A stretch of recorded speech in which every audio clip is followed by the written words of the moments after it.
It is my duty to inform the House that the Speaker is unavoidably absent. Therefore, in accordance with the statutes, I would ask the Deputy Speaker to please take the chair.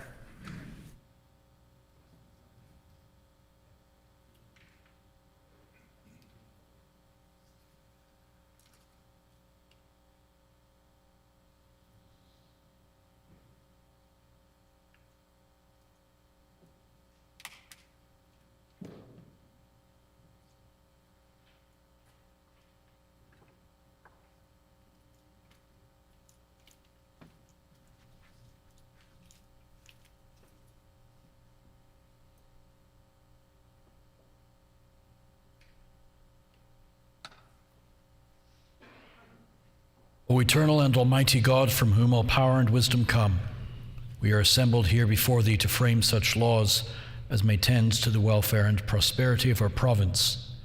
Grant, O merciful God, we pray thee, that we may desire only that which is in accordance with thy will, that we may seek it with wisdom and know it with certainty and accomplish it perfectly, for the glory and honor of thy name and for the welfare of all our people. Amen. We acknowledge we are gathered on Treaty 1 territory and that Manitoba is located on the treaty territories and ancestral lands of the Anishinaabe, Anishinaabe, Dakota, Oyate, Denusu, Lenni, Nehathowug nations. We acknowledge Manitoba is located on the homeland of the Red River Métis. We acknowledge northern Manitoba includes lands that were and are the ancestral lands of the Inuit. We respect the spirit and intent of treaties and treaty making, and remain committed to working in partnership with First Nations, Inuit, and Métis people in the spirit of truth, reconciliation, and collaboration. Please be seated.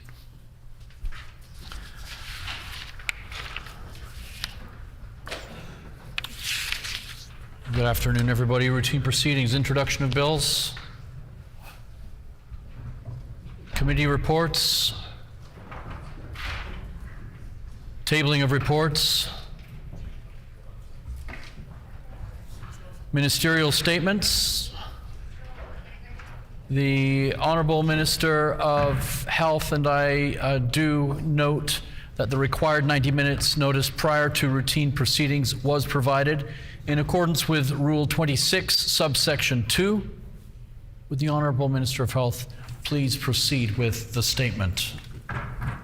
Thank you, Mr. Deputy Speaker. I rise today to recognize October as Breast Cancer Awareness Month. In 2022, nearly 20,000 women will be diagnosed with breast cancer in Canada, and sadly, more than 5,000 will die. This represents 14% of all cancer deaths in women in 2022. On October 2nd, I had the honor in participating in the Run for the Cure for Breast Cancer. This event occurs annually and is organized by the Canadian Cancer Society. And Mr. Deputy Speaker, I remember the first run in Winnipeg 25 years ago when I participated in honor of a co-worker who passed away from breast cancer. I'm pleased to have the run director of this year's Run for the Cure, Tuba Razi, here with us in the gallery today. At this year's event, I had the opportunity to hear from survivors and families who have been affected by breast cancer. Their stories are heart-wrenching as they retold how they heard the news and the uncertainty it entailed. I'm pleased to announce that over $13 million in donations from people and organizations across this province was raised at this year's Run for the Cure in support of many services and for cancer research. I would like to congratulate the individuals and teams who raised the most funds. Congratulations to the top 3 individuals, Marissa Polizuni, Pat Travers, Tracy Dull.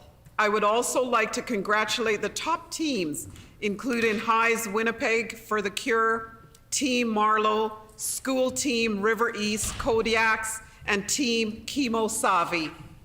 I would invite all members to save the date for next year's run on Sunday, October 1st, 2023, and to join me as I join Manitobans from across the province. I want to urge women across our province and across the globe to be vigilant this October.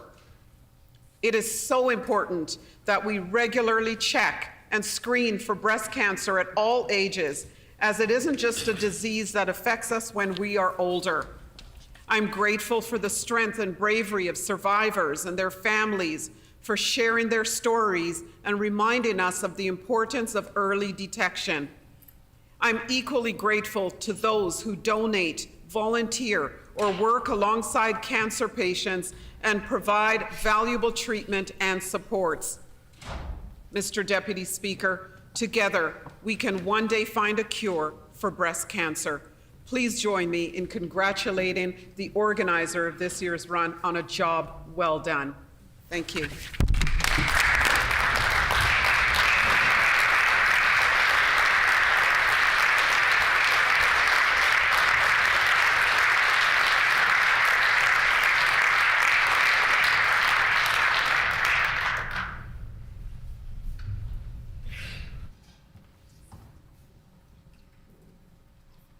The Honourable Member for Union Station. Deputy Speaker, breast cancer is the most commonly diagnosed type of cancer among women and gender-diverse Manitobans. Every year, approximately 850 Manitobans will be diagnosed with breast cancer, and sadly, approximately 21% of those diagnosed will at some point die of the disease. Thousands are fighting against it at this moment, and many more have not yet been diagnosed, as 1 in 9 women living in Canada will face this at some point in their life. Every family has been touched by cancer, and we know that those diagnosed with this disease deserve the dignity and ease in accessing life-saving care close to home, where they're able to spend more time with loved ones and have their support. We know people living with breast cancer need affordable and accessible healthcare services, and we owe it to them to be doing better here in Manitoba. We must support those courageous Manitobans who are fighting this disease now and honor those who have fought it in the past. It's important that we celebrate community and volunteer-driven initiatives such as Helping Hands for Manitobans with Breast Cancer Incorporated, which is committed to providing financial assistance to those undergoing breast cancer treatments. Organizations such as the Canadian Breast Cancer Network are offering important patient-directed concerns of breast cancer patients through the promotion of information sharing, education, and advocacy activities, including emotional support groups and financial resource navigation. We must also recognize the incredible work done by local researchers such as Dr. Musimi Mujimber at Brandon University, who is doing award-winning research into using biomarkers to detect breast cancer earlier stages. When we talk about Breast Cancer Awareness Month, it's important that we also talk about the implications of the disease as well. Cancer impacts entire families and communities. This is why cuts made to healthcare hurts Manitobans. Without proper funding for quick diagnosis and early treatment of this disease and many other forms of cancer, families lose loved ones. This Conservative government canceled plans for a new cancer care Manitoba facility, cut the Mature Women's Centre, which treated young cancer survivors among other patients, and made cuts to Cancer Care's mobile breast cancer screening services that led to last-minute appointment cancellations. Those cuts have directly impacted Manitobans. Those fighting breast cancer are deserving of recognition, affirmation, and advocacy. I urge everyone to take some time this month to reflect on how we can be a part of the fight against breast cancer. We remember those we have lost and all those who have been affected. Their memories and their strength inspire us every day. Thank you.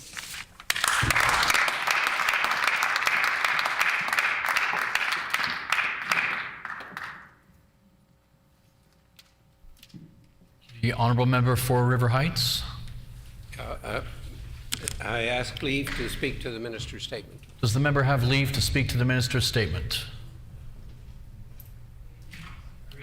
Leave has been granted. The Honourable Member for River Heights. Mr. Deputy Speaker, breast cancer is the most common cause of cancer in women in Manitoba, with the exception of the non-melanoma skin cancers. Each year, about 800 women are diagnosed with breast cancer in our province. It is important to be aware of breast cancer and to screen it with a mammogram so it can be detected early and have a higher chance of being treated well and cured. Many believe women should have access to such screening starting at age 40. While in some provinces, British Columbia, Nova Scotia, and Prince Edward Island, women can self-refer to get a mammogram starting at age 40, this is not yet possible in Manitoba. Many women are advocating for the right of women to self-refer for a mammogram in Manitoba starting at age 40, and this is a reasonable request.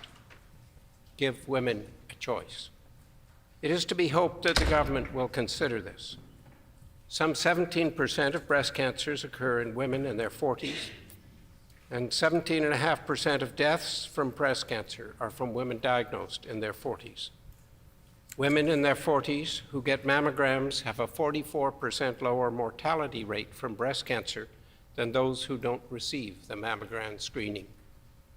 It's important to know these facts and to know about the risk and protective factors for breast cancer. Most people are aware, for example, that breastfeeding is protective, that increased physical activity is protective, that reducing alcohol consumption is protective from getting breast cancer. Less well known is increasing evidence that exposure to DDT, particularly early in life, has been associated with an increase in breast cancer 40 or more years later on. I mention this in part because it speaks to the impact long-term of environmental factors and why we need to be paying a lot of attention to our environment. Thank you, Mr. Deputy Speaker. Let us bring greater awareness together to breast cancer. Are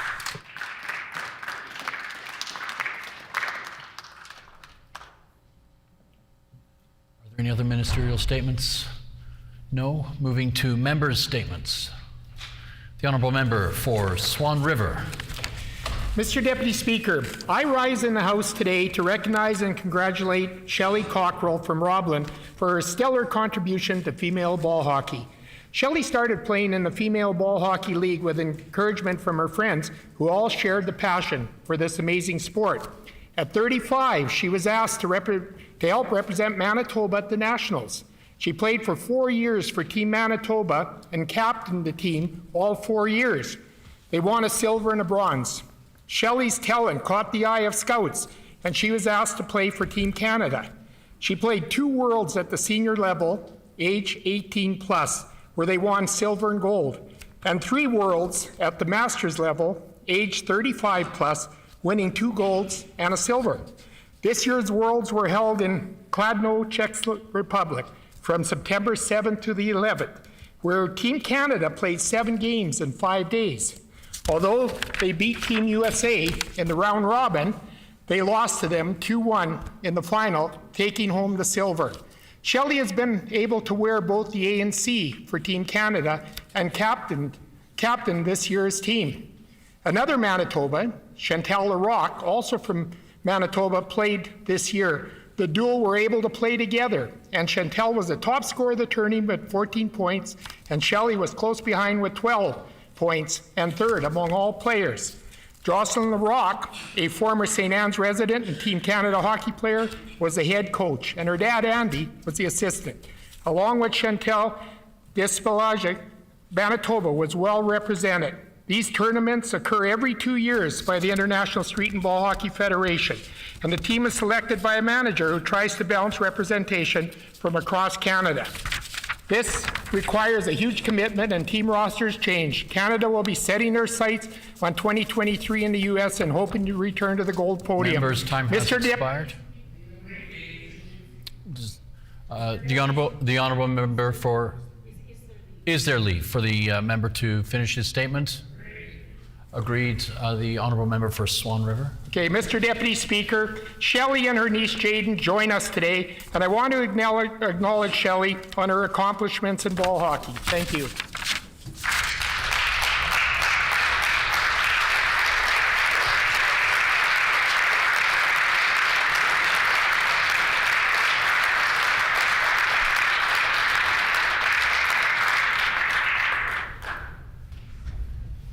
The Honourable Member for Point Douglas. Miigwech. Today I'm pleased to be honoring the William White Neighborhood Association. In only 5 short years, WWNA has changed the lives of so many of my constituents for the better, and they've improved the community in more ways than I have time to mention. Affordable housing in Point Douglas is a big problem, and WWNA has stepped up. The thousands of dollars they put towards affordable housing in their partnership with the Housing Opportunity Partnership, as well as their home repair fix-up grants, have made an incredible difference for low-income homeowners and families in the William White area. They helped fix up an old rooming house on Selkirk Avenue, which now contains 4 safe and affordable suites. Without that invaluable work, some of the people they helped might not have homes today. Seniors have a lot of love for WWNA as well, because they recently bought gift cards to help with groceries for 40 seniors in the neighborhood. WWNA runs free classes and programs for children and adults alike. Learn to Paint Night is a fun and relaxing class for adults, and it's something that people in the community really look forward to. In the winter, kids look forward to their skating program. It's a great resource for low-income families as they lend out and gift skates to local kids. In spring and summer, they maintain several community gardens where they provide seeds, water, and tools for people in the area to grow vegetables for their families. Partnering with Mount Carmel Clinic, they connected with 10 newcomer families who all tend to their own garden plots. WWNA has also helped many neighborhoods help make the neighborhood more beautiful, partnering with Graffiti Art Gallery to paint a new mural on the walls of the Pritchard Park Rec Center, a rec center that I attended as a child. With lots of love and hard work, they've uplifted neighbors and built the community, and I hope that they'll continue for many years to come. Please join me in thanking Daryl Warren, Pamela Warren, Janice Pacey, and Sylvia Kowalczyk, who are here today, as well as the entire William White Neighborhood Association for the great work that they do.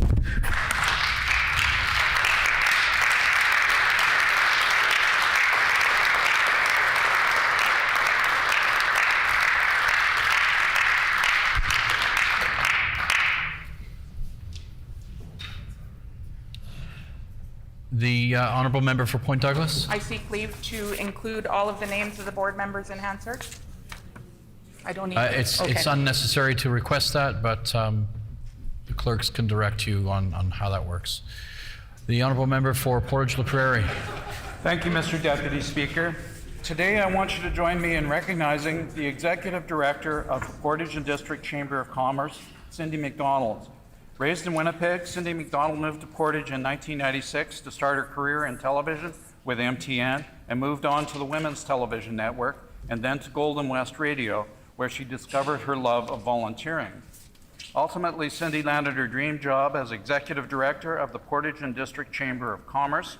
The Chamber supports and promotes our community in so many ways, and Cindy is honored to have been part of it for the past 12 years. The Chamber has advocated for many things, but some highlights are the new West End Bridge in Portage, the removal of parking meters in Portage, and upgrades to downtown sidewalks, and the redevelopment of the West End of Portage.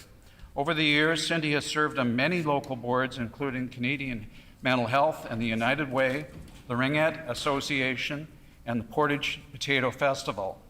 She also managed her son's football and her daughter's Ringette teams. In 2011, Cindy ran a half marathon in Dublin, Ireland, raising $6,500 for the Arthritis Society, something she is still very proud of. Cindy is a huge proponent of collaborating with other nonprofit and stakeholder organizations to get things done in the community. In 2016, Cindy became co-chair and treasurer of the Portage Potato Festival, and in 2024, the festival will be celebrating 20 years. Come and enjoy free French fries in Portage. Cindy continues to support her community in any way she can. She lives in Portage with her husband and children, Rory and Shane. Please join me in recognizing Cindy McDonald for her selfless contributions to our community.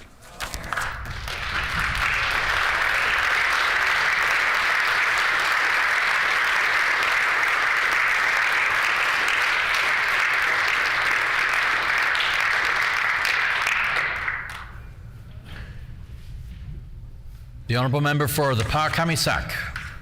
Kinanas, Mr. Deputy Speaker. This year, Peguis First Nation and surrounding communities experienced the worst flooding in their history, leading to evacuations which displaced entire communities. Hundreds of families are still unable to return home. It is important to recognize that the federal and provincial governments must act to support Peguis. These communities experienced disastrous flooding in 2006, 2009, 2011, and again in 2014. Much more needs to be done to address reoccurring flooding. Chief and Council, as well as the Southern Chiefs Organization, have rightfully called for support to build and implement permanent flood protection. The provincial and federal governments have not responded to this call as they should, and no commitments have been made. Peguis First Nation was wrongfully displaced to its current location more than a century ago and had no choice in where they were moved. They were forced out of productive farmlands and into flood-prone area through no decision of their own. They repeatedly face significant flooding year after year. This is an example of the history of colonialism, where the needs of Indigenous peoples and communities are prioritized lower than others. The continual damage and repeated flooding of Peguis First Nation is costing all levels of government more money than if action was taken to help build more enduring flood protection in the first place. Our government spend millions on disaster assistance whenever flooding strikes, so not even fiscal responsibility can be used as an excuse. We will continue to advocate for permanent flood protection for the people of Peguis First Nation. We want to see both the federal and provincial governments fulfill their responsibilities towards First Nations communities by protecting them from flooding. Egosem, Mr. Deputy Speaker.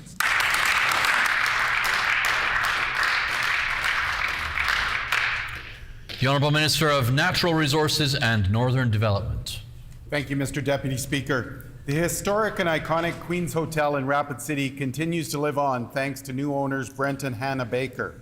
Earlier this year, Rapid City residents were saddened to hear of the potential closing of the oldest building in town. Upon hearing the news, the Bakers made the quick decision to jump in headfirst and alter the course of this beloved business. Hannah moved from the Netherlands to Rapid City in 2002. She opened a clothing boutique in 2004 before moving it to Brandon. She reopened her store in Rapid City in 2019 when the old United Church building became vacant. Brent, originally from Brandon, ran a sports club and computer store, along with serving as a business consultant. The pair have the warmth and inviting attitudes that make them ideal candidates to operate a hospitality business. The history of the Queen's Hotel dates back to the late 1800s. The current building was built in 1901 after the original building fell into disrepair. The hotel originally had 3 stories. However, the 3rd floor was removed sometime in the early 80s. Since it was built, there have been over 20 owners, including the local municipality, which took over from 1918 to 1923 during Prohibition. The business has seen good and bad years. However, the one thing that has remained consistent is the steadfast support of community residents. Rapid City resident Olive Walker explained, "Every small town needs a place to make strangers feel welcome. The Queen's in Rapid City has been doing this for years." Currently, there are 5 hotel rooms on the 2nd floor, along with an apartment at the front of the building. The Bakers plan to renovate the upstairs, including making the apartment into 2 additional hotel rooms and opening access to the 2nd floor balcony. A rather unique part of the Queen's is a collection of bullet holes in the wall of the entryway to the building. Turns out a last call from the barkeeper several decades ago served up a memory for residents that no one will soon forget. All the best to Brent and Hannah Baker as they work to keep this iconic Rapid City institution alive and well.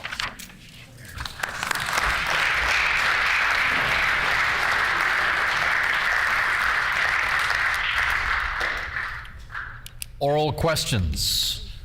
The Honourable Leader of the Official Opposition.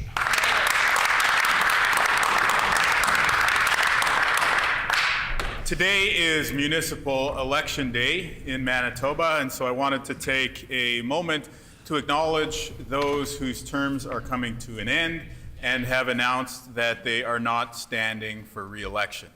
Of course, I'm thinking of mayors and reeves like Brian Bowman, Ralph Graining, Ron Kostitian, councillors across the province, and of course even school trustees who've served schools in this province, like my good friend Jennifer Chen. We know that life as an elected official is a public service, and it's also one that necessitates time away from family and personal sacrifice. So certainly, I want to give all of these good folks their due and say miigwech, thank you, and merci. I do have a question on healthcare, but wanted to put those comments on the record first.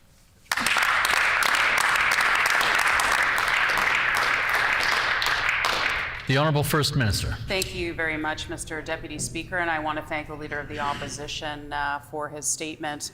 Of course, today is municipal election day in the province of Manitoba and other provinces, obviously, and we do wish those well who are not running again, including Brian Bowman and others who have chosen to move on to other areas of life beyond elected politics. We wish them all well. And there's many across this great province. I won't mention them all, but they know who they are. We thank them for their time in office. It hasn't always been an easy time during the last couple of years during the pandemic, and we wish them well and their families well as they embark on their new careers in life. We also want to wish all of the candidates who have chosen to put their name forward today for election.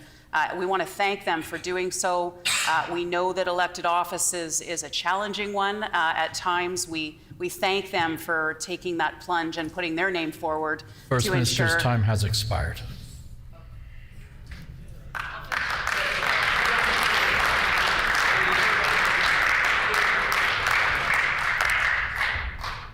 The Honourable Leader of the Official Opposition.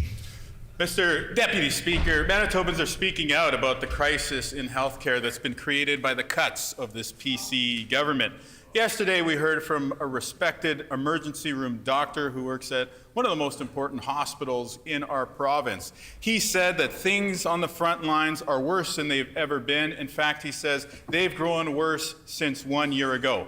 Of course, 1 year ago is when this premier took office.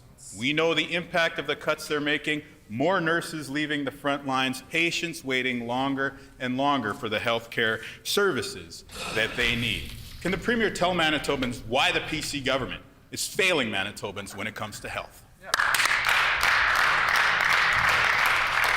The Honourable First Minister. Thank you very much, Mr. Deputy Speaker. And again, the litany of false accusations continues from the Leader of the Opposition. The fact of the matter is that we are investing $1 billion more in healthcare alone in this province, more than the NDP ever did when they were in power in this province, Madam Speaker. And Manitobans don't want to go back to those dark days where they were closing 20 rural hospitals and lining our hallways with patients and highways with patients. We don't want to go back to those dark days. I do want to thank Dr. Thompson for coming forward and for we need to be listening, and we are listening to he and other physicians in our province, and we thank him for what he said. He also recognized this is nothing that is unique to Manitoba. In fact, it's a challenge that is faced right across our country.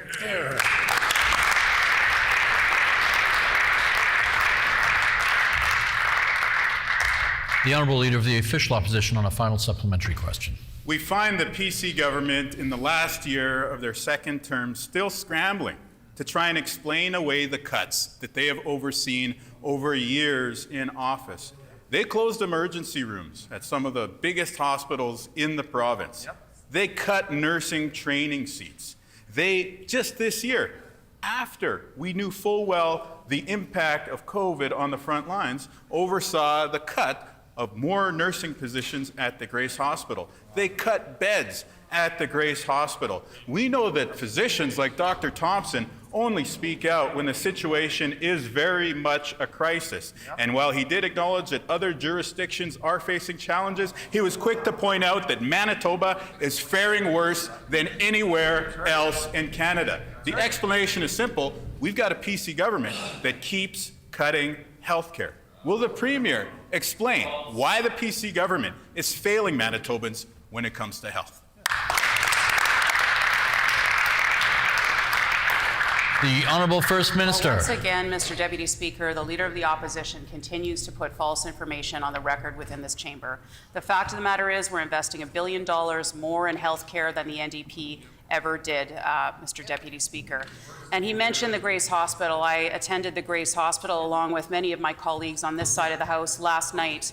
And what we know that we've heard loud and clear from them that they are looking at a new ICU or upgrades to their ICU. And we committed last night to working very closely with them on that initiative.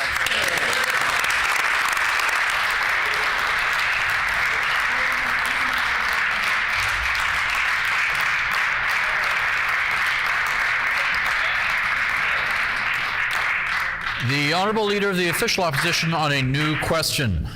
Well, Mr. Deputy Speaker, it must be an election year, because what they've done so far in the calendar year 2000 is they've overseen the cutting of nursing positions at the Grace Hospital and they've cut hospital beds at the Grace as well. Those are facts.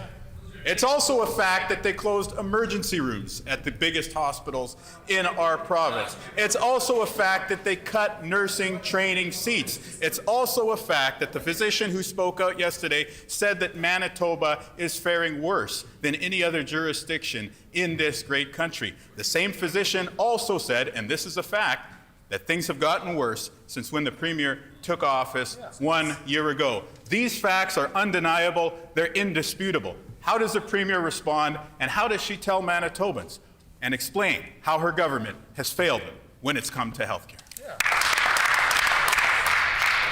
The Honourable First Minister. Mr. Deputy Speaker, how I respond to the Leader of the Opposition is actually putting some facts on the record, so that's what I will do now. And we are taking action, Mr. Deputy Speaker, $141 million, tripling the size of St. Boniface's ER, $50 million increase the Health Sciences Center surgical capacity by 25%, $30 million increase ICU bed baseline from 72 to 108, $4.9 million, a fifth operating room at Concordia Hospital to increase orthopedic surgery capacity by 1,000 procedures a year. And what did members opposite do? They voted against every single one of them.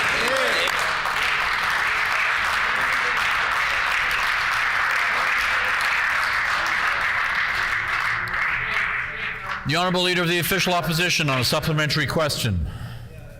They're in the last year of their second term in government, and all they have are announcements, imaginary exercises written down on press releases. What have they actually done? What have been their actions while in government? They closed emergency rooms at the Victoria Hospital, at the Concordia Hospital, at Seven Oaks. They closed an urgent care at Misericordia. They've overseen the cuts to nursing positions at the Grace Hospital. They've seen an unprecedented, dire situation, in the words of ER doctors, at St. Boniface Hospital. And if you attend Health Sciences Center on a given day, you will see a very dire situation where patients are not getting the care that they deserve.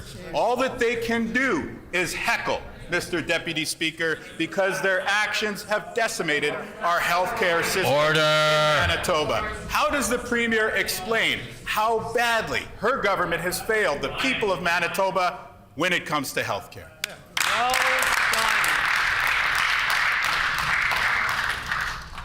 The Honourable First Minister. Well, Mr. Deputy Speaker, I can certainly go back to the dark days of the NDP government when they closed almost 20 emergency departments across our province, Madam Speaker. I could read off all of those, Mr. Deputy Speaker. But I do want to say that we are taking action on behalf of Manitobans and we are helping Manitobans get the health care that they need. We are taking action, Mr. Deputy Speaker. We're getting things done. $2.5 million, creation of an adult epilepsy program, an expansion of the pediatric program, $8 million, a new acute stroke unit at Health Sciences Center. The list goes on, Mr. Deputy Speaker. We are helping Manitobans, we are taking action, and we are getting better health care for Manitobans sooner or closer to home.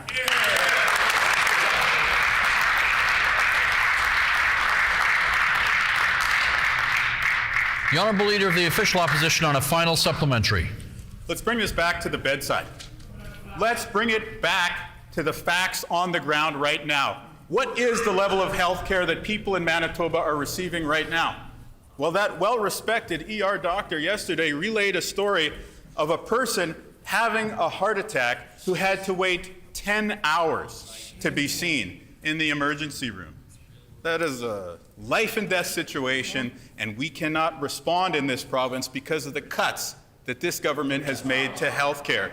There are 150,000 Manitobans waiting for a family doctor as we speak. People are waiting longer than they ever have before to get the surgeries and diagnostic tests that they need. This was created because of the cuts and the mismanagement overseen, implemented, and executed by this cabinet, beginning with Brian Pallister and now continuing under this premier. How much worse will the health care member's system time has have to get expired. before The Honourable First Minister.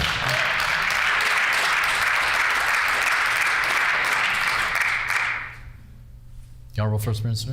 Well, Mr. Deputy Speaker, again, the Leader of the Opposition continues to put false information on the record. We are making $1 billion more in the way of investments in our healthcare system than the NDP ever did, Mr. Deputy Speaker.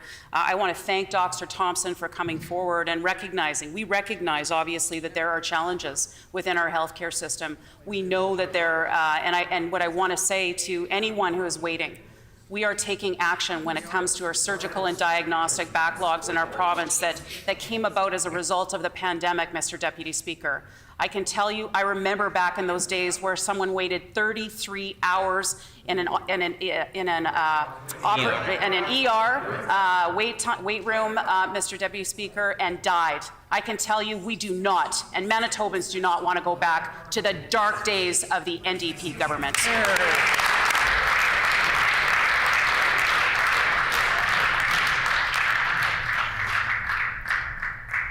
The Honourable Member for Union Station. Deputy Speaker, for decades, Lions Place at 610 Portage Avenue has provided affordable rent for seniors.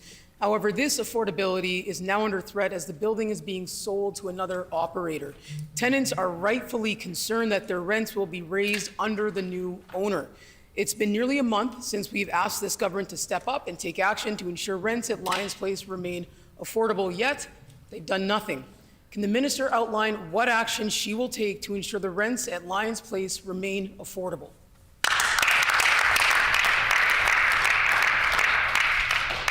The Honourable Minister of Families. Thank you very much, Mr. Deputy Speaker. And as the member knows, the Lions Place, of course, is a private nonprofit building that is owned by the Lions Club of Winnipeg.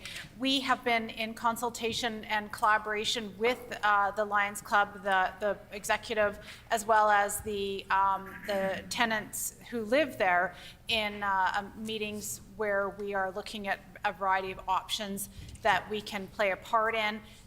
When we had our meeting with the building group, they had expressed that they want all levels of government at the table. I've reached out to the federal government, reached out to other partners to see what we can do to ensure that all Manitobans have a safe and affordable place to call home and that we have affordable housing options for all Manitobans. Right.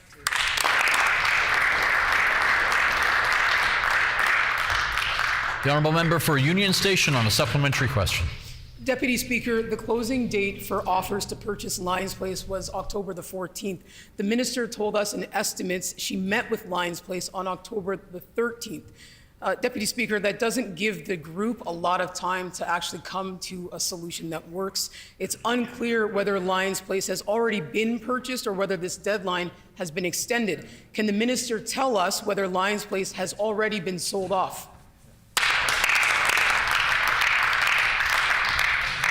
The Honourable Minister of Families. Well, thank you very much, Mr. Deputy Speaker. And I'd like to just point out to the member that because Lions Place is a private building, the province of Manitoba is not privy to the offers that may or may not have come in under this private sale.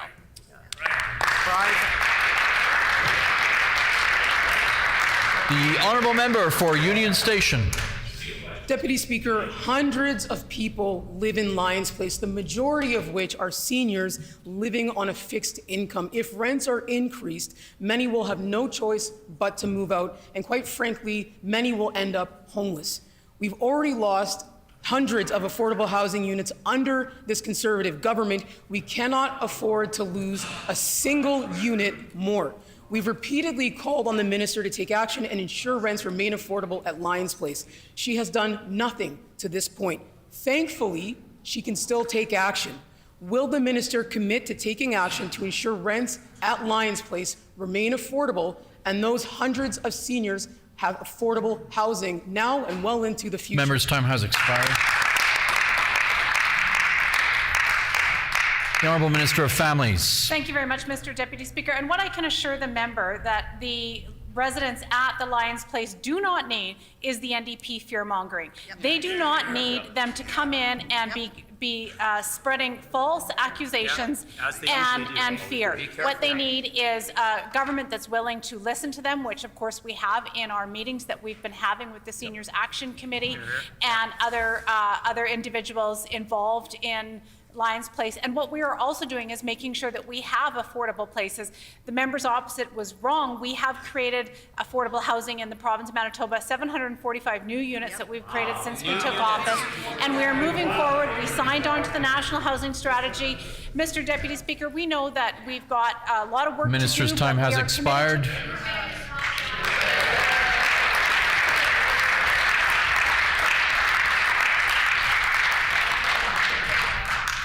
The Honourable Member for Transcona. Thank you, Deputy Speaker. For years, the PCs have starved our education system as class sizes get larger and teachers are stretched thinner and thinner. We know the so-called review the government is conducting on funding is a pretext for cuts, which will hurt our kids in the classroom. The question for the minister is simple. Will he do what school divisions have been asking for since 2016 and increase funding to regular instruction? The Honourable Minister of Education. Thank you, Mr. Deputy Speaker, and I thank my critic for the question. I know it's been some time. It's almost that time of the month, I guess, for a question. I would like to educate the member opposite that this year alone, we've increased education funding by $460 million. Mr. Deputy Speaker, I know math is hard for the NDP. That's more, not less.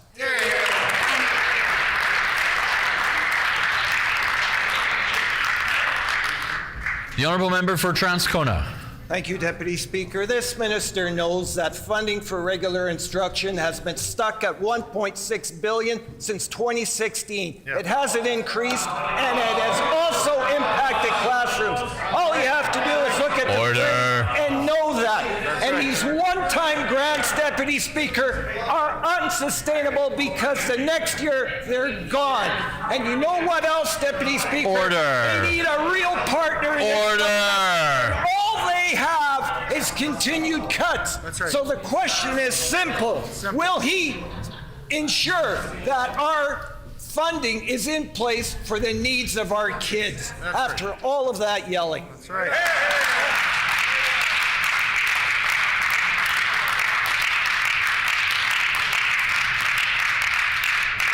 The Honourable Minister of Education. Mr. Deputy Speaker, Order. It's unfortunate that the member from Transcona, an educator himself, doesn't realize that right in front of him is a microphone. It's not a megaphone, Mr. Deputy Speaker. He doesn't need to shout.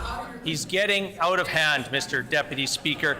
The member knows that our government has increased funding to education by $460 million. That's well over 12% over the last 2 years alone, Mr. Deputy Speaker. It's unfortunate that the member opposite wants to go back to the dark days of the NDP where they were stagnant. They swept things under the rug, Mr. Deputy Speaker. We're taking action to help Manitobans, including our education system.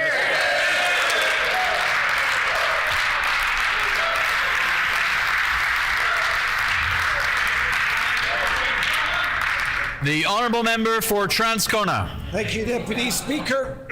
They're taking action. They're taking action by absolutely keeping... Order!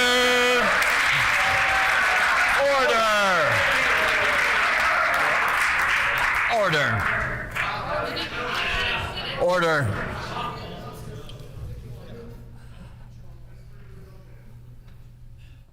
The Honourable Member for Transcona has the floor. Okay. Yeah. All right. Thank you, Deputy Speaker.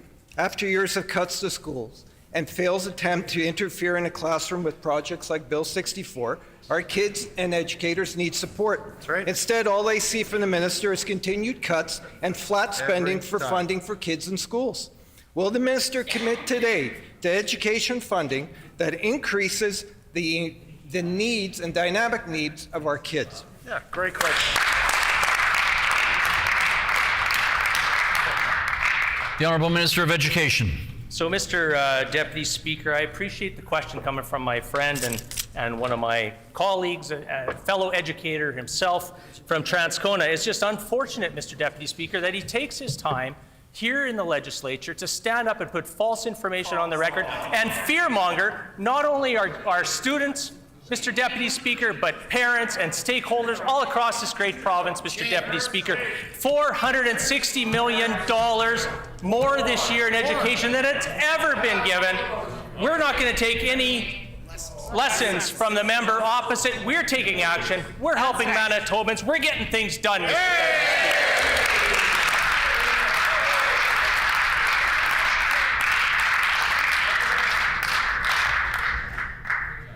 The Honourable Member for Wolseley. Mr. Deputy Speaker, Manitobans want a government that puts their health first. In 2014, Manitoba brought in important changes to protect Manitobans from cosmetic pesticides.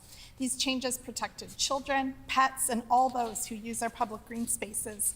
Unfortunately, the PCs are trying to roll back these health protections through Bill 22, despite public outcry.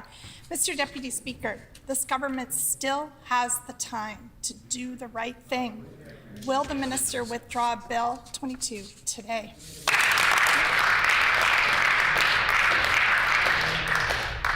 The Honourable Minister of Environment, Climate and Parks. Well, thank you very much, Mr. Deputy Speaker, and certainly enjoyed the opportunity to meet with Manitobans during the committee stage of the bill. Mr. Deputy Speaker, had some good dialogue. We also heard that Manitobans respect the science, unlike the ideology of the NDP. We'll continue with the science approach, Mr. Deputy Speaker.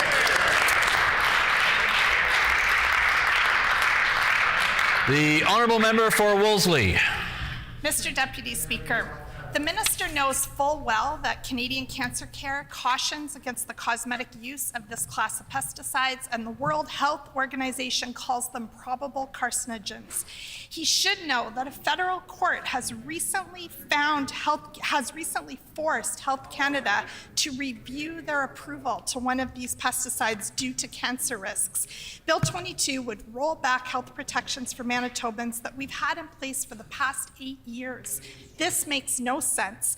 The minister heard the concerns of Manitobans at committee, yet it is very clear he was not listening. Will the minister listen to Manitobans and withdraw Bill 22 today?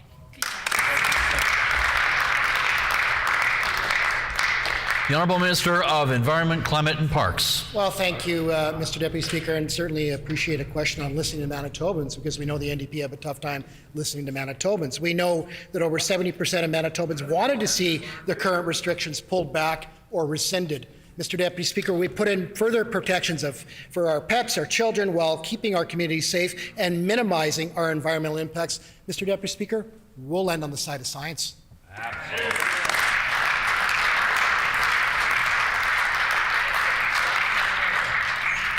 The Honourable Member for Wolseley on a final supplementary. Mr. Deputy Speaker, no jurisdiction in the world is moving backwards on pesticide protections and the application of cosmetic pesticides.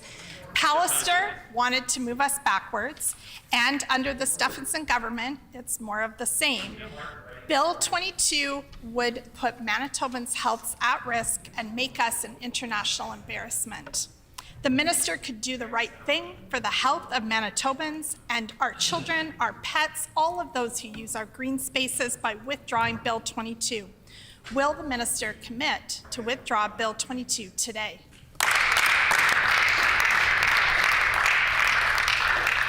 The Honourable Minister of Environment, Climate and Parks. Well, thank you again, Mr. Deputy Speaker. And I know that Manitobans will agree on one thing, that they do not want to move backwards to the dark days of the NDP, Mr. Deputy Speaker. We know that we will act on the best science. It's available. Over 350 scientists, federal scientists led by the Liberal NDP coalition in Ottawa, Mr. Deputy Speaker. We're also including in our expanded areas, including schools, hospitals, child care centres, provincial parks, designated municipal park areas, playgrounds and dog parks. Mr. Deputy Speaker, some of the most active and protective initiatives in Western Canada and across Canada. Mr. Deputy Speaker, will rely on the science, not NDP ideology.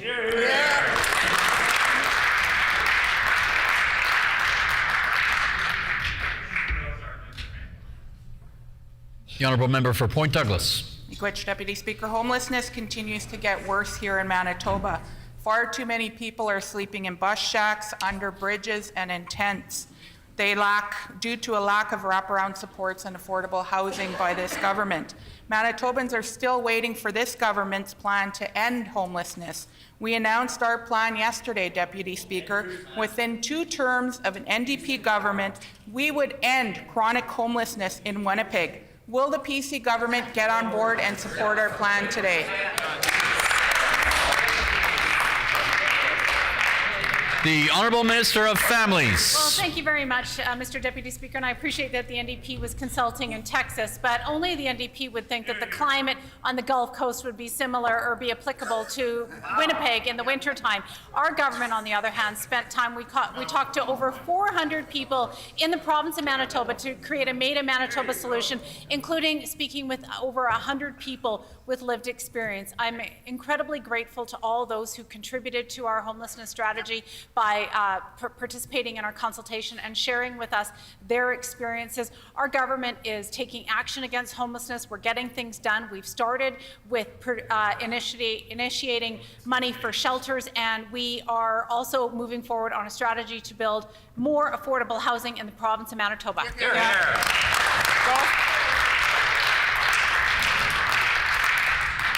The Honourable Member for Point Douglas. Miigwech, Deputy Speaker. It's unfortunate that this minister thinks that people living outside in bus shelters, under bridges, and in tents is okay, and that they're doing good work, which we know is not true. That's why our NDP government has committed to ending chronic homelessness here in Winnipeg, here in Manitoba, in 2 terms, Deputy Speaker. We've developed a plan based off the Houston model, which reduced homelessness by 63%, housed 25,000 people. Order. And homelessness sees the potential in our plan. And I quote, the massive turnaround in tackling homelessness in Houston has been achieved within a decade, meaning with the commitment of the government. Member's time has expired. The Honourable Minister. The Honourable Minister of Families. Thank you very much, Mr. Deputy Speaker. And our government does not believe it is acceptable for people to live in bus shacks. That is why that's why this year we spent $55 million, something that the NDP voted against. And right now, shout me down. I know the Leader of the Opposition, he wants to shout me down because he's ashamed that he voted against $55 million for people who are unsheltered or precariously housed. That is their record. That is their plan, which is no plan at all. Our plan is to get people out of bus shelters, people into warming spaces, people to get into housing centres, to get people into addictions treatment. We've got a plan to move all Manitobans forward and to look after the most vulnerable people in the province of Manitoba, something they never did when they were in office.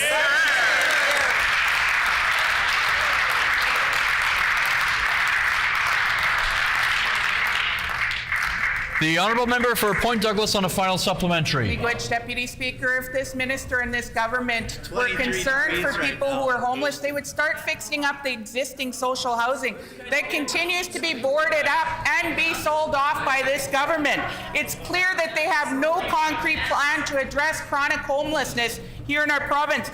We have a plan, Deputy Speaker, the Houston plan. Will this minister get on track? Will she support us and help those that are living under bridges, living in tents, and having to call bus shelters homes today?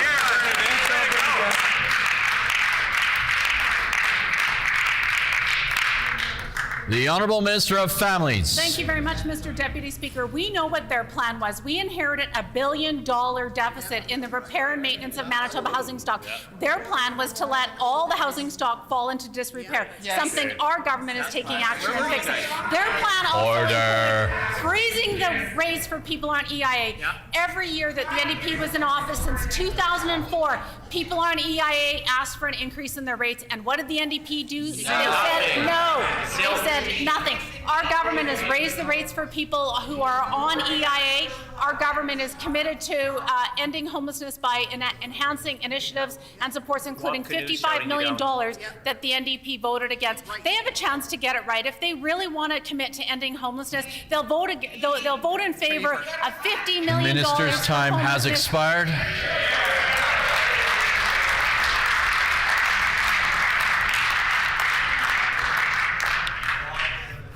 The Honourable Member for St. Boniface. Thank you, Madam Speaker. Since 2016, we've been hearing about the disastrous changes this government has made to health care.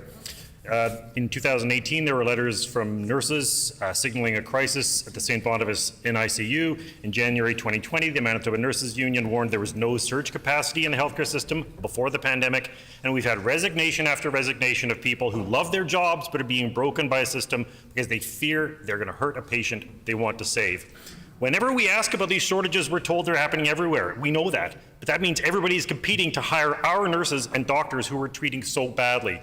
If our health system were a patient, it would be bleeding out. What's the plan to stop the bleeding and to retain doctors, nurses, and other healthcare workers in the system?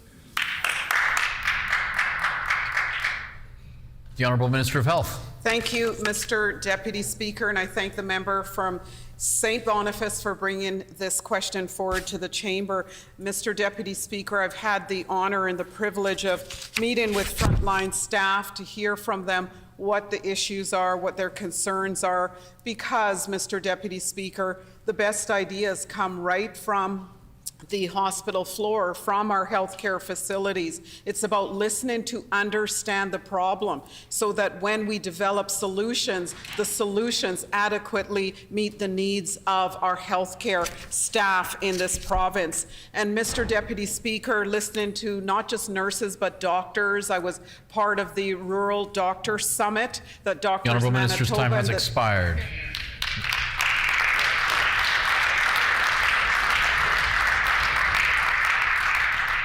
The Honourable Member for St. Boniface. Thank you, Mr. Deputy Speaker. There's no question this is a crisis in our ERs, our ORs, ICUs, hallways, in rural emergency rooms, and northern hospitals. We know there are people who live in Manitoba right now who are fully trained as nurses and doctors, including specialists, but they can't work here. We have new immigrants, as well as Ukrainian and Afghan refugees, including doctors, nurses, and more, who could be working in our system, but Manitoba's colleges of nurses and physicians won't let them, or they can't afford to go through the training. We have patients at risk in our system because of these shortages. We need effective programs to get these people certified in Manitoba. Where are they? What is this government? Is it going to step up and direct colleges to remove the barriers that are driving talented people out of the province?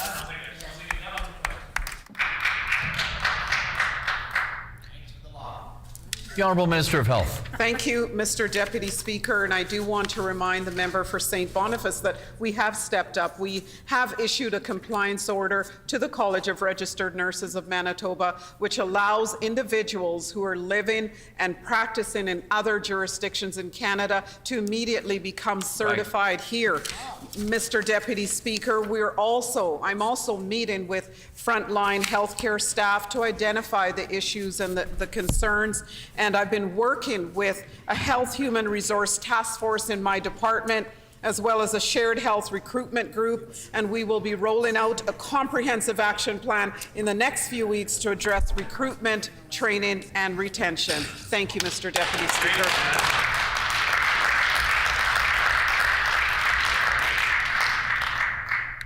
The Honourable Member for Tyndall Park. Thank you, Mr. Deputy Speaker. We need to ensure that the needs of seniors here in Manitoba are being met. The pandemic highlighted some serious gaps in services and care that need to be immediately addressed. And despite calling for a seniors advocate since being elected in 2016 and even garnering the support of all opposition MLAs, this government still does not see the benefit of an independent office. Mr. Deputy Speaker, lately, whenever I ask about the seniors advocate, the minister responsible references his advisory committee that he created 7 months ago, yet we've seen nothing. Can the minister share with us what tangible actions this committee has made since its formation? The Honourable Minister of Seniors and Long-Term Care. Well, thank you very much, Mr. Deputy Speaker, and I can indicate to the member how proud I am of the Minister's Advisory Committee, made up of professionals and individuals who are caring about seniors' needs. As the House knows, we are developing a senior strategy, and we are working diligently not only with my advisory committee, but stakeholders in Manitoba. I just had the opportunity of traveling throughout cities and towns in Manitoba and hearing Manitobans and hearing what their solutions and what their suggestion is to cure the problems that do exist. So we're taking action, and we will continue to take that action. Hear, hear.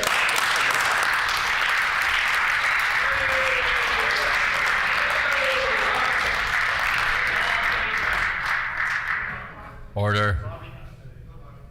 The Honourable Member for Dawson Trail. Mr. Deputy Speaker, our government is committed to working collaboratively across systems and with direct service providers to ensure the overall safety and well-being of vulnerable youth. Can the Minister of Families outline what actions have been taken to ensure the Thompson area continues to be supported in their efforts against the exploitation of youth?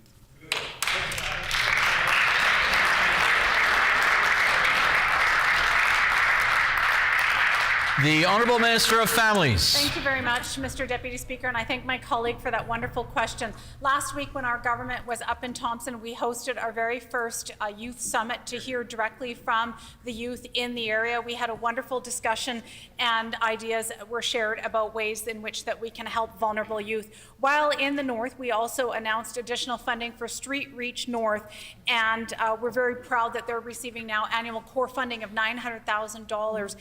During the last 5 months, I can share that with the House that Street Reach North facilitated the safe return of 117 at-risk youth. Wow. Our government also gave an additional $200,000 to the link for youth programming and to enhance wellness supports for all youth, and they also operate their 24-hour bed for youth in Thompson. Minister's time has expired. Okay.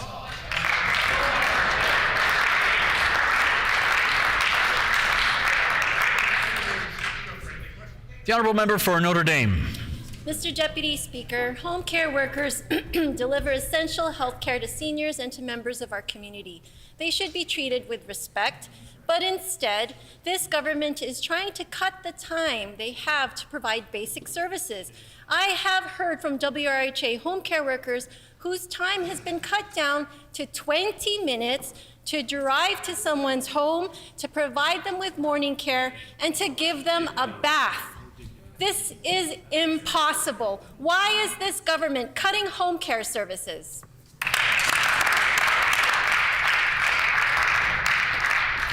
The Honourable Minister of Seniors and Long-Term Care. Well, thank you, Mr. Deputy Speaker. And this government has made record expenditures into the healthcare system and supporting seniors. Madam Speaker, the home care system is certainly under review, and we are going to continue to look and find solutions to making that system better. In regards to overall ratios to Manitoba seniors, the Stevenson strategy, the recommendations we've adopted have also to address increased ratios for those seniors in personal care homes. So we're on it, Madam Speaker.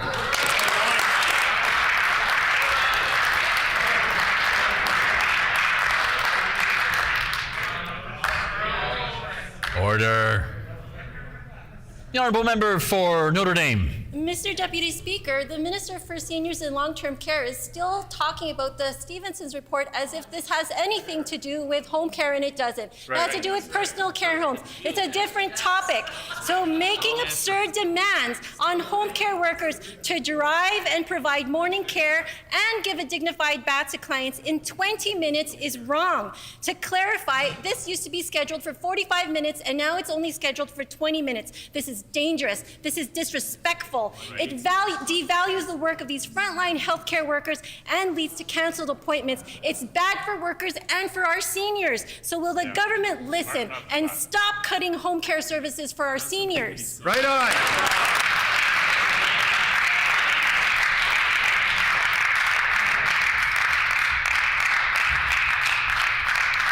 The Honourable Minister of Seniors and Long-Term Care. Thank you, Mr. Deputy Speaker, and our government takes great pride in indicating the initiatives we do to support seniors, no matter what category they're in. In regards to the home care system, as I said, we are working on a senior strategy. We're actually working on something to help seniors. The NDP had no strategy. They had no plan. We're working on something to actually help seniors, and you'll get it pretty soon, and I hope you support it, because you'll need to.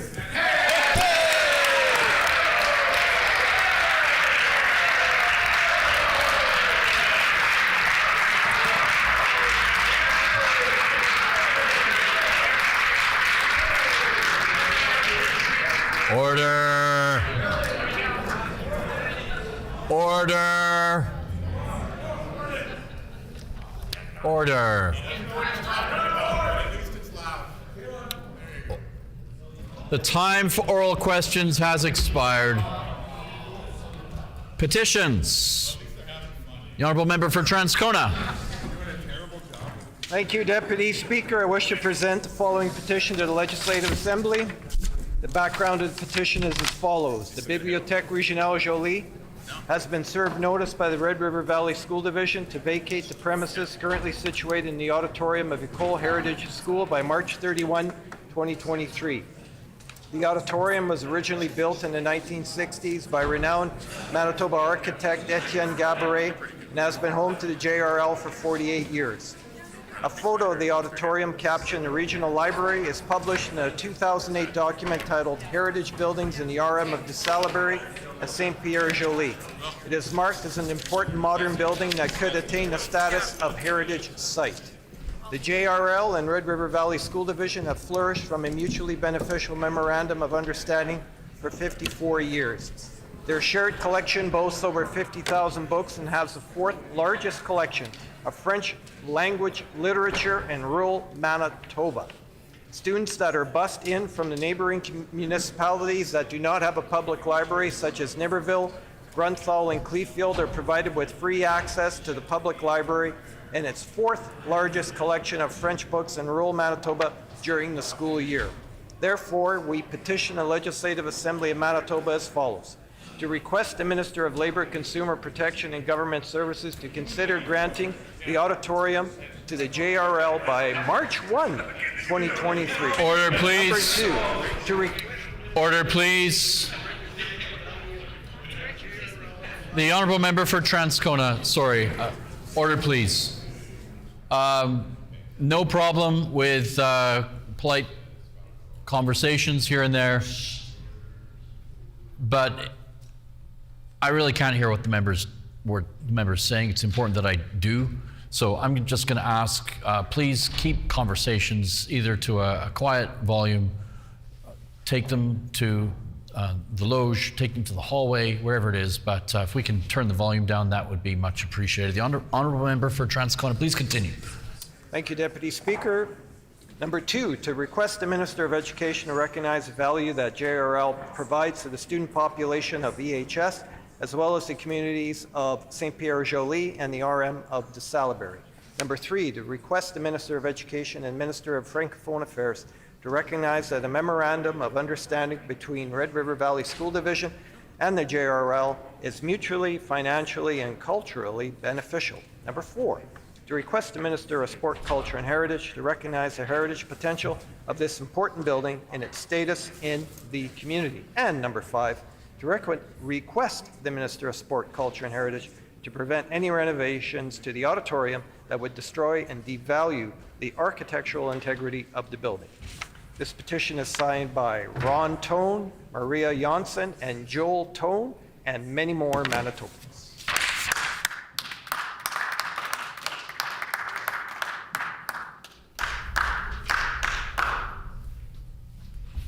The honourable member for Elmwood. Mr. Deputy Speaker, I wish to present the following petition to the Legislative Assembly. The background of this petition is as follows. Number one, over 25,000 vehicles per day cross the Louise Bridge, which has served as a vital link for vehicular traffic between northeast Winnipeg and the downtown for the last 110 years. Number two, the current structure will undoubtedly be declared unsafe in a few years as it is deteriorated extensively, becoming functionally obsolete, subject to more frequent unplanned repairs, and cannot be widened to accommodate future traffic capacity. Number three, as far back as 2008, the City of Winnipeg has studied where the new replacement bridge should be situated. Number four, after including the bridge replacement in the city's 5-year capital budget forecast in 2009, the new bridge became a short-term construction priority for the city's transportation master plan of 2011. Number five, city capital and budget plans identified replacement of the Louise Bridge on a site just east of the bridge and expropriated homes there on the south side of Narren Avenue in anticipation of a 2015 start. Number six, in 2014, the new city administration did not make use of available federal infrastructure funds. Number seven, the new Louise Bridge Committee began its campaign to demand a new bridge, and its surveys confirmed that residents wanted a new bridge beside the current bridge, with the old bridge kept open for local traffic. Number eight, the NDP provincial government signaled its firm commitment to partner with the city on replacing the Louise Bridge in its 2015 throne speech. Unfortunately, provincial infrastructure initiatives such as the new Louise Bridge came to a halt with the election of the Progressive Conservative government in 2016. Number nine, more recently, the city tethered the Louise Bridge replacement issue to its new transportation master plan and Eastern Corridor project. Its recommendations have now identified the location of the new Louise Bridge to be placed just to the west of the current bridge, not to the east as originally proposed. Number 10, the city expropriation process has begun. The $6.35 million street upgrade of Narren from Watt to the 111-year-old bridge is complete. And number 11, the new Premier has a duty to direct the provincial government to provide financial assistance to the city so it could complete this long overdue vital link to Northeast Winnipeg and Transcona. We petition the Legislative Assembly of Manitoba as follows. Number one, to urge the new Premier to financially assist the City of Winnipeg on building this 3-lane bridge in each direction to maintain this vital link between Northeast Winnipeg, Transcona, and the downtown. Number two, to urge the provincial government to recommend to the City of Winnipeg to keep the old bridge fully open to traffic while the new bridge is under construction. Number three, to urge the provincial government to consider the feasibility of keeping it open for active transportation in the future. And this petition is signed by many, many Manitobans.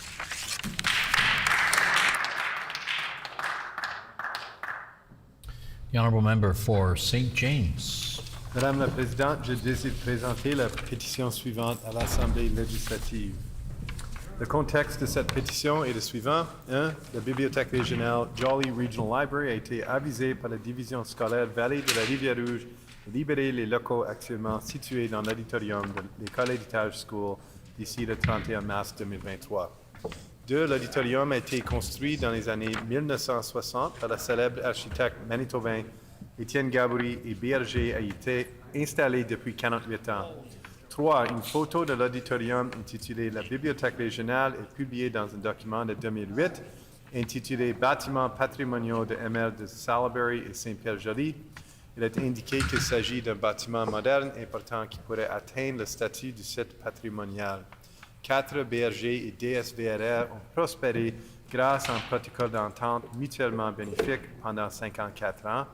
5. La collection commune compte plus de 50 000 livres et possède la 4e plus grande collection de littérature française dans les régions rurales du Manitoba. 6. Les élèves qui sont transportés par autobus des municipalités voisines qui n'ont pas la bibliothèque publique, comme Niverville, Grunthal et Kleefeld, ont accès gratuitement à la bibliothèque publique et à sa 4e plus grande collection de livres en français dans les régions rurales du Manitoba pendant l'année scolaire. Nous présentons à l'Assemblée législative du Manitoba la pétition suivante. 1. De demander au ministre du Travail, de la Protection des consommateurs et des services gouvernementaux d'envisager de concéder l'auditorium à la BRG d'ici le 1er mars 2023. 2. Demander au ministre de l'Éducation à reconnaître la valeur que BRG apporte à la population étudiante de EHS ainsi qu'aux communautés de village de Saint-Pierre-Joli et de la MR de Salaberry. 3. Demander au ministre de l'Éducation et au ministre des Affaires francophones de reconnaître qu'un protocole d'entente entre le RRVST et GRL est mutuellement bénéfique, financièrement et culturellement. 4. Demander au ministre des Sports, de la Culture et du Patrimoine de reconnaître le potentiel patrimonial de cet important bâtiment et son statut au sein de la communauté. Et 5. Demander au ministre des Sports, de la Culture et du Patrimoine d'empêcher toute rénovation de l'auditorium qui détruirait et dévaloriserait l'intégrité architecturale du bâtiment. Cette pétition a été signée par Carole Robidoux, Alain Robidoux et Patrice Robidoux. Merci.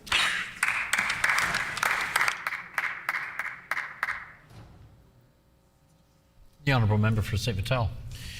Thank you, Mr. Deputy Speaker. I wish to present the following petition to the Legislative Assembly. To the Legislative Assembly of Manitoba. The background to this petition is as follows. 1. Residents of the River Park South community in Winnipeg are disturbed by the increasing noise levels caused by traffic on the South Perimeter Highway. 2. The South Perimeter Highway functions as a transport route for semi-trucks traveling across Canada, making this stretch of the perimeter especially loud. 3. According to the South Perimeter Noise Study conducted in 2019, the traffic levels are expected to increase significantly over the next 20 years, and backyard noise levels have already surpassed 65 decibels. 4. Seniac Road, which runs alongside the South Perimeter, contributes additional truck traffic, causing increased noise and air pollution. 5. Residents face a decade of construction on the South Perimeter, making this an appropriate time to add noise mitigation for the South Perimeter to these projects. 6. The current barriers between the South Perimeter Highway and the homes of River Park South residents are a berm and a wooden fence, neither of which are effective at reducing the traffic noise. We petition the Legislative Assembly of Manitoba as follows. 1. To urge the Minister of Transportation and Infrastructure to consult with noise specialists and other experts to help determine the most effective way to reduce the traffic noise and to commit to meaningful action to address resident concern. 2. To urge the Minister of Transportation to help address this issue with a noise barrier wall along residential portions of the South Perimeter from St. Anne's Road to St. Mary's Road and for River Park South residents. This petition has been signed by many Manitobans.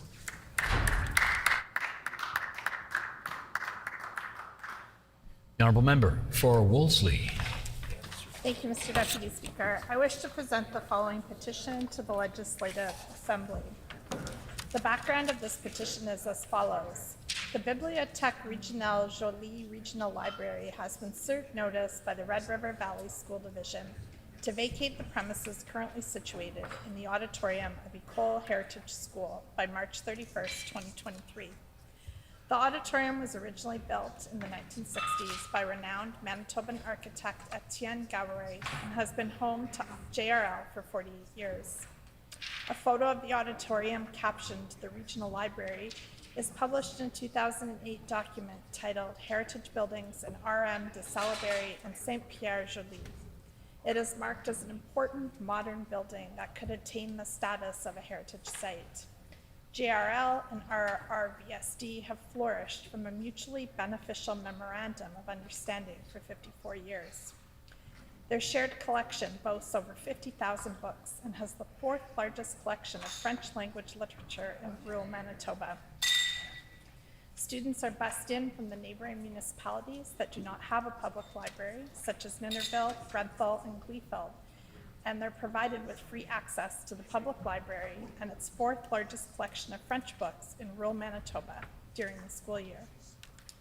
We petition the Legislative Assembly of Manitoba as follows. To request the Minister of Labour, Consumer Protection and Government Services to consider granting the auditorium to the JRL by March 1st, 2023. To request the Minister of Education to recognize the value that JRL provides to the student population of EHS, as well as the communities of Village de Saint-Pierre-Joly and the RM de Salaberry. To request the Minister of Education and the Minister of Francophone Affairs to recognize that an MOU between the RRVSD and JRL is mutually, financially, and culturally beneficial. To request the Minister of Sport, Culture, and Heritage to recognize the heritage potential of this important building and its status in the community. To request the Minister of Sport, Culture, and Heritage to provide any renovations to the auditorium that would destroy and devalue the architectural integrity of the building. This has been signed by Donat Miller, Denise Tarek, and Ruth Brown, and many other Manitobans. Thank you.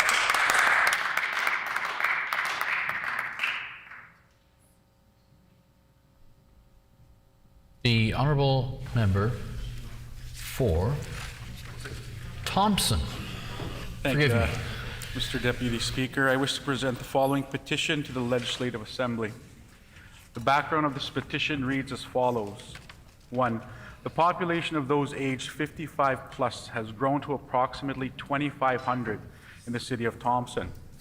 A large percentage of people in this age group require necessary medical foot care and treatment. A large percentage of those who are elderly and or diabetic are also living on low incomes. The Northern Regional Health Authority previously provided essential medical foot care services to seniors and those living with diabetes until 2019, then subsequently cut the program after the last two nurses filling those positions retired. The number of seniors and those with diabetes has only continued to grow in Thompson and the surrounding area. There is no adequate medical care available in the city and the region, whereas the city of Winnipeg has 14 medical foot care centers. The implications and inadequate or lack of podiatric care can lead to amputations. The city of Thompson also serves as regional healthcare service provider, and the need for foot care extends beyond just those served in the capital city of the province. We petition the Legislative Assembly of Manitoba to urge the provincial government to provide the services of 2 nurses to restore essential medical foot care treatment to the city of Thompson, effective April 1st, 2022. This has been signed by many Manitobans.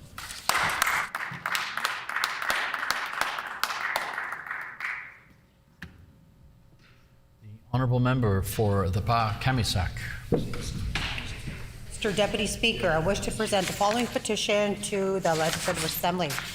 The The background to this petition is as follows. Number 1, Provincial Road number 224 serves Peguis First Nation, Fisher River Cree Nation, and surrounding communities. The road is in dire need of substantial repairs. Number 2, the road has been in poor conditions for years and has numerous potholes, uneven driving surfaces, and extremely narrow shoulders. Number 3, due to recent population growth in the area, there has been increased vehicle and pedestrian use of Provincial Road 224. Number 4, without repair, Provincial Road 224 will continue to pose a hazard to many Manitobans who use it on a regular basis. Number 5, concerned Manitobans are requesting that Provincial Road 224 be assessed and repaired urgently to improve safety for its users. We petition the Legislative Assembly of Manitoba as follows: to urge the Minister of Infrastructure complete an assessment of Provincial Road 224 and implement the appropriate repairs using public funds as quickly as possible. This petition has been signed by many Manitobans. Eggleston.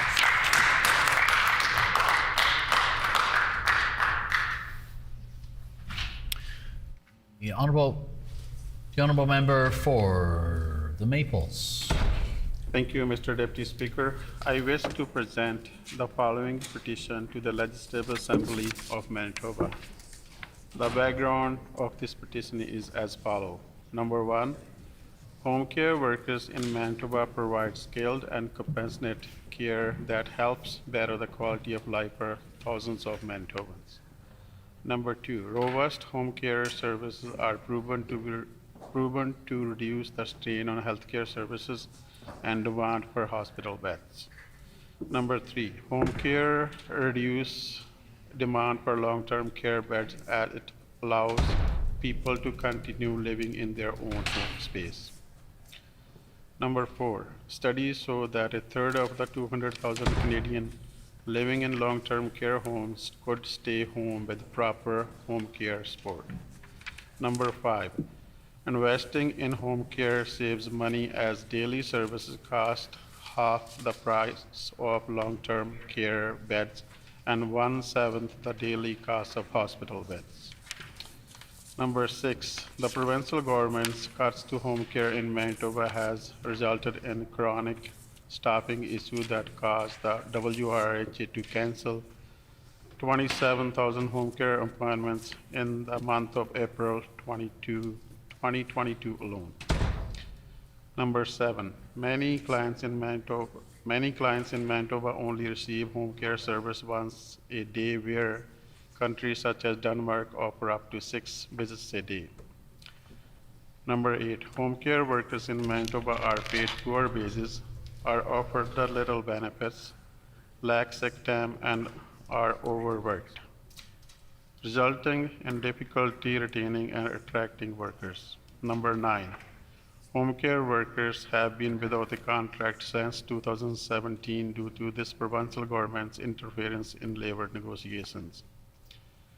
Number 10, investing in home care is a proactive approach that could save the province millions of dollars as well as allow more Manitobans to age in place. We petition the Legislative Assembly of Manitoba as follows: to urge the Minister of Health and Minister of Senior and Long-Term Care to immediately increase investment in home care service so that home care workers can be paid a fair wages and clients can receive the level of service they require. This has been signed by many Manitobans. Thank you, Mr. Deputy.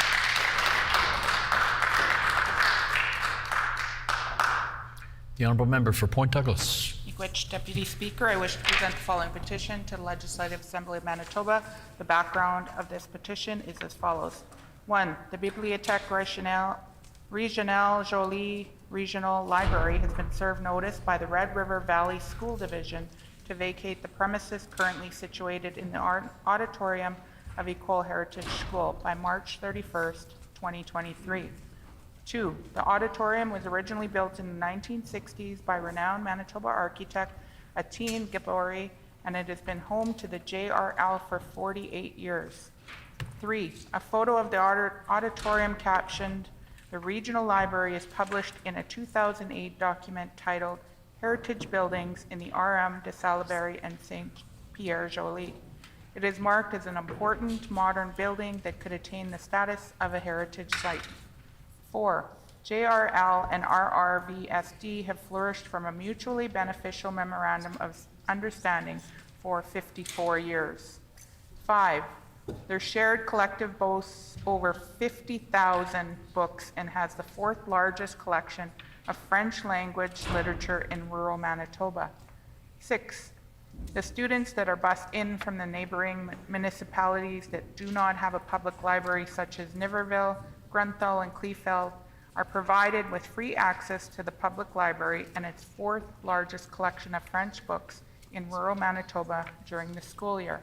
We petition the Legislative Assembly of Manitoba as follows. 1. To request the Minister of Labour, Consumer Protection and Government Services to consider granting the auditorium to the JRL by March 1st, 2023. 2, to request the Minister of Education to recognize the value that JRL provides to the student population of EHS as well as the communities of Village de St. Pierre Joly and RM de Salaberry. 3, to request the Minister of Education and Minister of Francophone Affairs to recognize that an MOU between the RRVSD and JRL is mutually, financially, and culturally beneficial. 4, to request the Minister of Sports, Culture, and Heritage to recognize the heritage potential of this important building and its status in the community. 5, to request the Minister of Sports, Culture, and Heritage to prevent any renovations to the auditorium that would destroy and devalue the architectural integrity of the building. This has been signed by Rachel Hoffman, Christel Wiebe, Tess Van Elstein, and many others.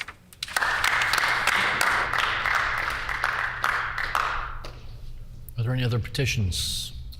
The Honourable Member for River Heights. Mr. Deputy Speaker, I wish to present the following petition to the Legislative Assembly. The background to this petition is as follows. A hearing aid is a battery-powered electronic device designed to improve an individual's ability to perceive sound. Worn in or behind a person's ear, they make sounds louder, helping people hear better when it's quiet and when it's noisy. People who suffer hearing loss, whether due to aging, illness, employment, or accident, not only lose the ability to communicate effectively with friends, family, or colleagues, they also can experience unemployment, social isolation, and struggles with mental health.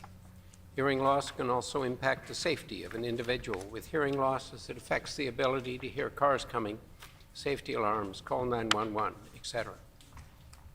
A global commission on the state of the research for dementia care and prevention released an updated consensus report in July 2020, identifying 12 key risk factors for dementia and cognitive decline. The strongest risk factor that was indicated was hearing loss. It was calculated that up to 8% of the total number of dementia cases could potentially be avoided with management of hearing loss.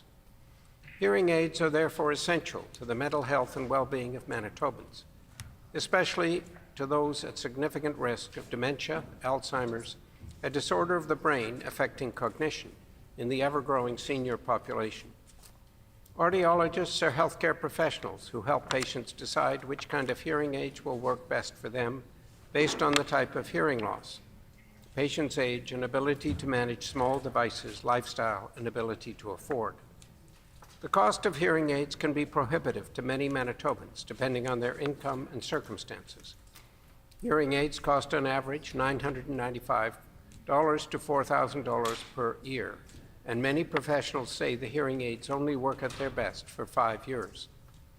Manitoba residents under the age of 18 who require a hearing aid as prescribed by an otolaryngologist or audiologist will receive either an 80% reimbursement from Manitoba Health of a fixed amount for an analog device up to a maximum of $500 per year, or 80% of a fixed amount for a digital or analog programmable device up to a maximum of $1,800.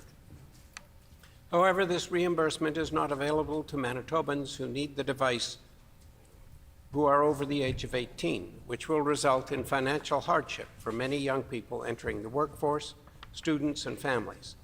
In addition, seniors representing 14.3% of Manitoba's population are not eligible for reimbursement despite being the group most likely in need of a hearing aid. Most insurance companies only provide a minimal partial cost of a hearing aid, and many Manitobans, especially retired persons, old age pensioners, and other low-income earners, do not have access to health insurance plans. The province of Quebec's Hearing Devices Program covers all costs related to hearing aids and assistive listening devices, including the purchase, repair, and replacement. Alberta offers subsidies to all seniors, 65 and over, with low-income adults, 18 to 64, once every 5 years. New Brunswick provides coverage for the purchase and maintenance not covered by other agencies or private health insurance plans, as well as assistance for those for whom the purchase would cause financial hardship. Manitobans over age 18 are only eligible for support for hearing aids if they are receiving employment income assistance, and the reimbursement only provides a maximum of $500 a year. We petition the Legislative Assembly of Manitoba as follows. 1, to urge the provincial government to consider hearing loss as a medical treatment under Manitoba Health. 2, to urge the provincial government to provide income-based coverage for hearing aids to all who need them, as hearing has been proven to be essential in Manitoba's cognitive, mental, and social health and well-being. Signed by Bashir Figuri, Ardale Coplas, Jennifer Lowe, and many others. Any other petitions? Seeing none, grievances. No grievances. All right. Orders of the day, government business. The Honourable Government House Leader. Thank you, Mr. Deputy Speaker. Could you please call for hopeful passage this afternoon at second reading? Bills number 45, 40, 43, 46, 38, and 42. It has been announced by the Honourable Government House Leader that this afternoon we will pursue debate on second reading for bills number 45, 40, 43, 46, 38, and 42. We will begin, as announced, with Bill 45, and the Honourable Member for resuming debate on second reading for Bill 45, the Honourable Member for Kiwatanuk has 24 minutes remaining.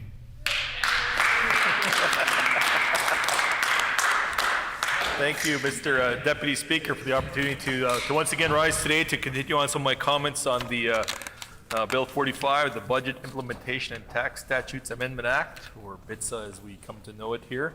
I did want to kind of, again, once again, say my comment as to what this government is actually using BITSA for, and it's really to kind of avoid accountability, to silence the voices, to not really listen to Manitobans. And that's unfortunate because pieces of legislation that we bring forward here have that opportunity. They have that opportunity to actually engage Manitobans, to get feedback from Manitobans, and help Manitobans then mold those legislation and those issues that come forward. But this government, time and time again, is failing in that regard. Instead, using BITSA as a way to avoid accountability, to kind of put things through and bypass Manitobans, and bypass that voice, and bypass those discussions that Manitobans truly want to have input on. And in the time that I have here this afternoon, I do kind of want to point out how they've used that to kind of bypass the accountability for Manitoba Hydro in regards to Manitobans and rate-paying Manitobans here in the province, north, south, central, all over the province. And it's unfortunate that this government, again, is just trying to kind of not be totally forthcoming when it comes time to the crown jewel and the crown corporation that we have, because Manitobans should have faith in that. Manitobans should have faith in their crown corporation, should have faith in this government to be very forthcoming with information so that they can in fact make informed decisions as to how they go about their daily lives. And in this case with the Manitoba Hydro, how a family in Manitoba then goes about understanding how that corporation works, understanding how their rates come to be, and understanding and recognizing and hoping that their voices are in fact heard. And we don't see that from this government. Instead, time and time again, they're trying to bypass that engagement, trying to bypass that discussion that they have, and including hiring Brad Wall to give, and whether or not members opposite have a different definition of the word independent compared to everybody else in Manitoba, that's clearly not independent. And for that matter, the word expert, perhaps the word expert means something different on that side compared to this side, because for sure, we don't see Mr. Wall as an independent expert by any means. But yet, this government takes that to be as such. And perhaps in a few months from now, Brian Pallister will be the expert independent voice that they listen to. Who knows? But I don't think anybody else believes that. But Mr. Deputy Speaker, when it comes time to the accountability that's non-existent from this government, hydro is a prime example of that. Prime example of that lack of accountability, lack of transparency that this government wants to put forward towards ratepayers here in Manitoba.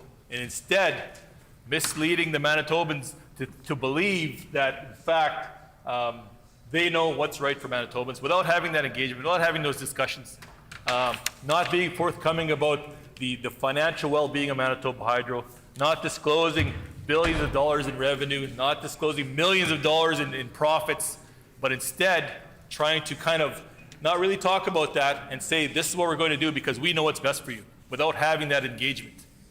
So I did want to point that out, Mr. Deputy Speaker, and I know there's a lot of people that want to be able to make their comments on this. So I did, in closing all my comments from yesterday and into today, want to just make that point that this government is using BITSA to kind of take away that accountability, take away that transparency that Manitobans need and Manitobans deserve, and that's just disgraceful from this government. Thank you, Mr. Deputy Speaker.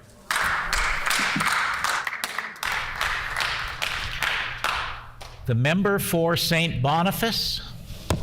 Yes, thank you very much, Mr. Assistant Deputy Speaker. We are concerned about this bill. There are a few provisions in it which are questionable. I mean, one is that we've expressed our opposition to the property tax rebates because they've been incredibly regressive and unfair. We've seen multi-thousand-dollar checks cut to commercial property owners who may or may not even have any residence in Manitoba, which means that we're sending checks out of province to people who won't spend it back here. So there's actually no benefit in terms of sort of pumping money into the economy, because this is overwhelmingly one of these trickle-down efforts where the people at the top get the vast majority of the money while the people at the bottom don't. In fact, people that don't have property will get nothing. But there were examples that an individual with a condominium in Tuxedo could get a $6,000 check, while a person with a condo in Point Douglas might end up getting a check for $8. I mean, this is the kind of discrepancy that we're seeing. The other thing about it is that there's a tax cut in there which essentially promotes climate change. We have peat mines in this province which are a driver of climate change, and this particular measure decides to take away the fuel tax so that we're no longer peat mines will no longer be paying a fuel tax, which means effectively we're subsidizing companies to increase climate change in Manitoba. The other is that there's a change around the Renters Act. Again, this is an attempt to save money, really on the backs of some of the poorest and most at-risk people in Manitoba. So there are some useful non-monetary cleanups, but that's not enough to overcome our opposition to this, especially because they're going to be embedding this in the rebate in legislation. And part of this is simply that it's very clear that this is politically motivated. This is going to be something where the government will say, well, look, we oppose these tax measures. Well, we do oppose them because these are unfunded tax cuts. These are unfunded tax liabilities. We're borrowing hundreds of millions of dollars in order to cut checks to people who are, many of whom may already be millionaires or billionaires, or companies, or major companies, while there are people sleeping in bus jacks, while there are people who can't afford food, while there are people who can't afford medication. We are in the process of reducing property taxes in a way that's not going to benefit the economy, and that is actually negatively impacting our provincial finances. I don't understand what is supposed to be even remotely fiscally responsible about this. This is the sort of thing, unfunded tax cuts, this is the sort of thing that Liz Truss did in the UK, and she ended up lasting for 44 days as Prime Minister because she ended up making cuts that so put her country's finances at risk that stock markets crashed, the pound crashed, and it was seen, rightly so, as a crisis. And this is, I think, it feels as if these are just the same old ideas and that this government has not actually recognized what has changed since the pandemic. Is that we've had massive increases, we're facing massive increases in property prices, we're seeing massive increases in the concentration of wealth, we're seeing massive increases in money flowing upwards while everybody at the bottom is struggling because people are hiking prices. We know that people are hiking prices. We know that whether it's oil companies or whether it's grocery prices, that we have just a handful of companies controlling so much that they're in a position to be able to dictate what those prices are.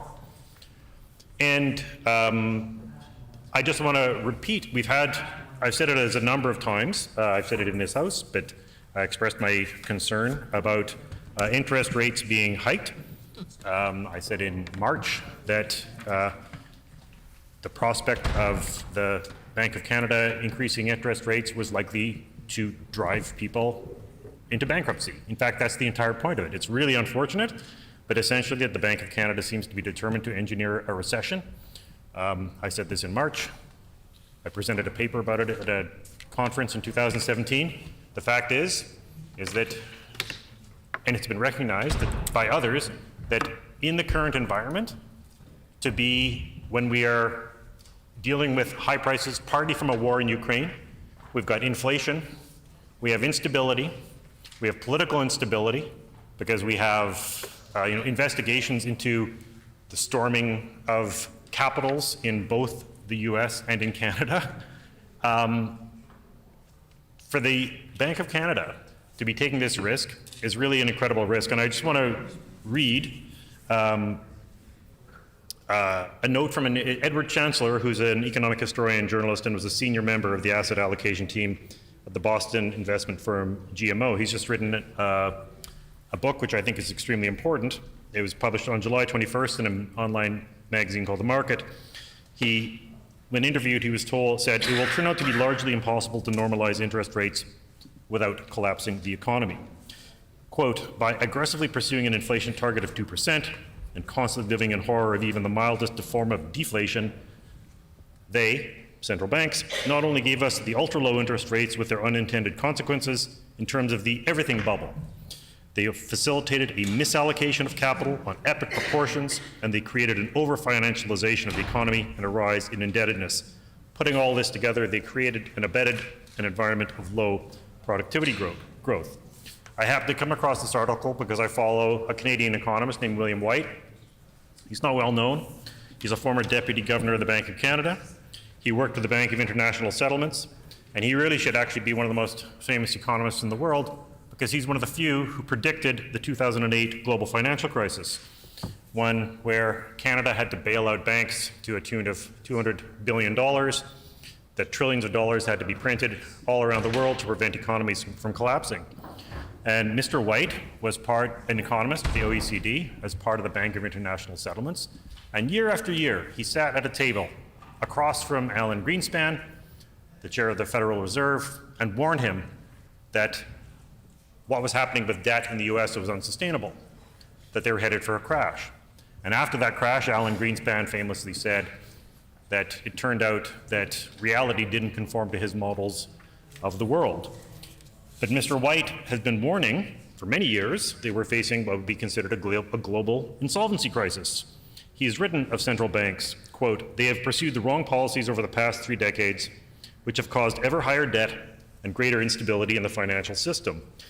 And we need to be clear about this because I know that there's been a lot of back and forth about the Bank of Canada and others.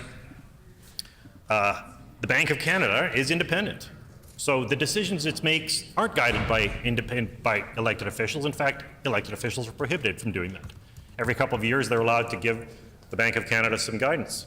But the role the Bank of Canada plays in affecting every single Canadian and the role that central banks play in affecting the economy for everybody who lives in a given country is absolutely colossal, and it has been overlooked.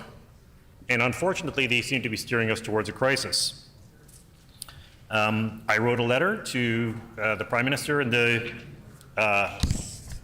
Finance Minister, letting them know that I'm extremely concerned the Bank of Canada is trying to engineer a recession and to pop Canada's housing bubble with significant increases in interest rates. They've increased them again by 0.5 point today. Housing prices are already dropping, and because real estate is such a large part of the Canadian economy, it's going to have an outsized impact. It's already happening. And if people are left underwater on their mortgages, owing much more than their house is worth, it will trap them financially and in terms of labor mobility. And given the fact that Canadians' personal debt levels are over $2 trillion, and much of that is in mortgages, the Bank of Canada is going to try to control inflation by bankrupting individuals and bankrupting businesses. It's going to happen here, it's going to happen across Canada. And the people who will be hurt will be younger generations, farmers, people who are already on the cusp of default. And it needs to be recognized that this is in part because the Bank of Canada in 2008 dodged a bullet. They got credit. It was claimed at the time that when this crisis happened that it was Canada's strong regulations that helped save the day, when in fact it was an absolutely colossal bailout that almost nobody was told about. And unfortunately, exactly the same measures or similar measures were rolled out at the beginning of the pandemic in March 2020. Instead of helping governments, instead of helping individuals, instead of helping businesses, huge amounts of money was pumped towards investors, bondholders, and banks. We ended up bailing out investors who were in danger of losing their bets instead of the people who were being gambled on. And so in event of a market crash, Mr. White has warned we need various ways to carefully restructure debts. And the current Canadian federal and provincial bankruptcy laws are not enough. And that if we're facing a series of defaults, he makes the point, look, we can either have them be orderly or we can have them be chaotic. Because many mortgages that banks currently register as assets, when they plunge in value, will suddenly become liabilities. Oxford Economics is warning of the possibility of a financial crisis, which is to say a run on banks, because all of a sudden, when a whole bunch of Canadians all end up defaulting at the end of 1 month, all of a sudden the banks are going to not have enough money to pay their bills. This is what happened in 2008. And it has to be said, I want to send this warning. I mean, some banks are predicting the greatest housing downturn in history. And I want to send this warning because the potential economic and political effects of such a recession occurring in a country that's already divided will be weaponized by extreme political elements. And because we know from history that financial crises and austerity lead to extremism. And that's already happening. The world we're living in, where we talk about authoritarian governments, where we talk about the fact that democracy is on the run, that people aren't, and that democratically elected governments aren't able to achieve what they want, it's in part because of this swamp of debt that makes it impossible for people to get through. And usually there are only two solutions. One is austerity and cuts on the one hand, and the other is fiscal stimulus and tax increases on the other, but neither one of these is going to provide long-lasting beliefs so long as there is a colossal debt overhead. We have to recognize we're emerging and may still be in the middle. We're trying to emerge from a pandemic, a once in 100-year pandemic, we hope, which has wreaked incredible havoc on everything from supply chains to businesses. It's been absolutely brutal to healthcare systems, to labor markets. But the other is the effect of all this debt. This debt and this low-cost debt, ultra-low interest rates and debt are driving many of our ills. The fact that people can't afford housing is because low-cost debt has driven up housing prices. The reason rents are going up is because people have been getting all that debt and speculating and then buying up apartment buildings and then trying to pay off their big mortgages by having to jack up rents. The reason why there's a labor shortage is because workers can't afford to buy houses or pay rent on the wages they have right now. And it's also fueling the concentration in wealth and inequality, because we all know that when it comes to interest rates, when you're poorer, you pay a higher interest rate. When you're richer, you pay a lower interest rate. That's just the way it goes. But it means that when you massively increase the amount of money that's available, the people who have the greatest access to that money are people who already have large amounts of resources, including companies. So companies can go up on buying sprees. They go up and they buy up all their competitors. They snap up all their competitors. So we have a massive and growing concentration of wealth that's been happening, and it's being driven by ultra-low interest rates and debt. So on the one hand, I have to say we have to see interest rates go back to normal, but we can't let it break the system. If we keep and maintain interest rates low, as some have tried to do, all it is going to do is extend this and make it an even worse crisis at the end. What we need is a post-pandemic Marshall Plan. And the Marshall Plan after the Second World War included two aspects. One was investments in industrialization and in rebuilding, and the other was debt amnesties and renegotiation. In Germany, there was a complete, they had an entire, what they called a monetary reformation, but it meant that debts were reduced. In cities and provinces in Canada had their debts reduced after the Second World War by the federal government, because those debts were racked up after a crisis. And this is part of what you have to do to emerge from a crisis. We can't just pretend we haven't been in a crisis. We have. There's a war, there's an ongoing pandemic, there's an energy crisis, and there's a financial and debt crisis. And the one thing we can do with all these things is make a difference with the finances and with a planned and structured debt amnesty.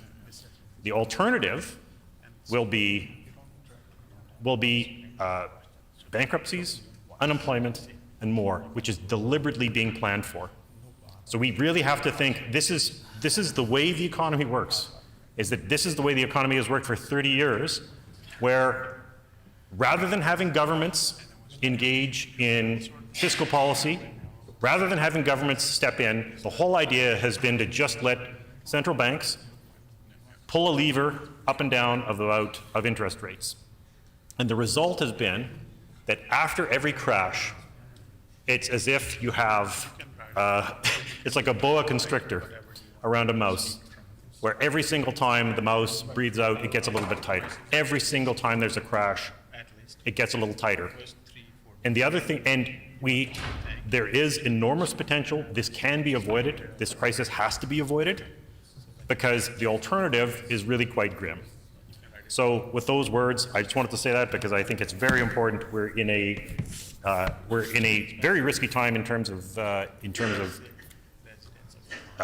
economy, and to be choosing to drive the economy off a cliff right after a difficult pandemic, when many people have not recovered, and businesses have not recovered, and certainly healthcare and education systems have not recovered, at a time when Europe and other parts of the world are going through crises due to war, where you're talking about 80% increases in the price of energy in the UK. We could face a very difficult winter. And this has to be recognized as a crisis, and we have to learn from our mistakes, because this is a repetition of the mistakes of the past. Because these are the same mistakes that were made that created the Depression. My dad grew up in the Depression and told lots of stories about it, which is part of the reason I know about it.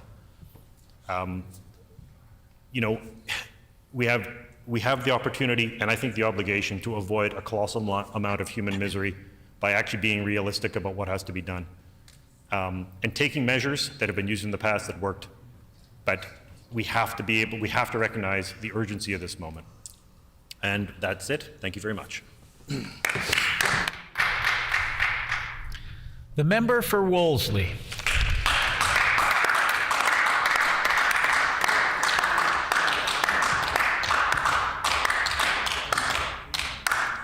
Thank you, Mr. Acting Deputy Speaker. Many of my colleagues have already highlighted some of the significant problems hidden in the BITSA bill, particularly with changes to the Manitoba Hydro Act. So if I have time, I'll come back to that. But for now, I'm going to apply my critic lens to the BITSA bill and focus some attention elsewhere.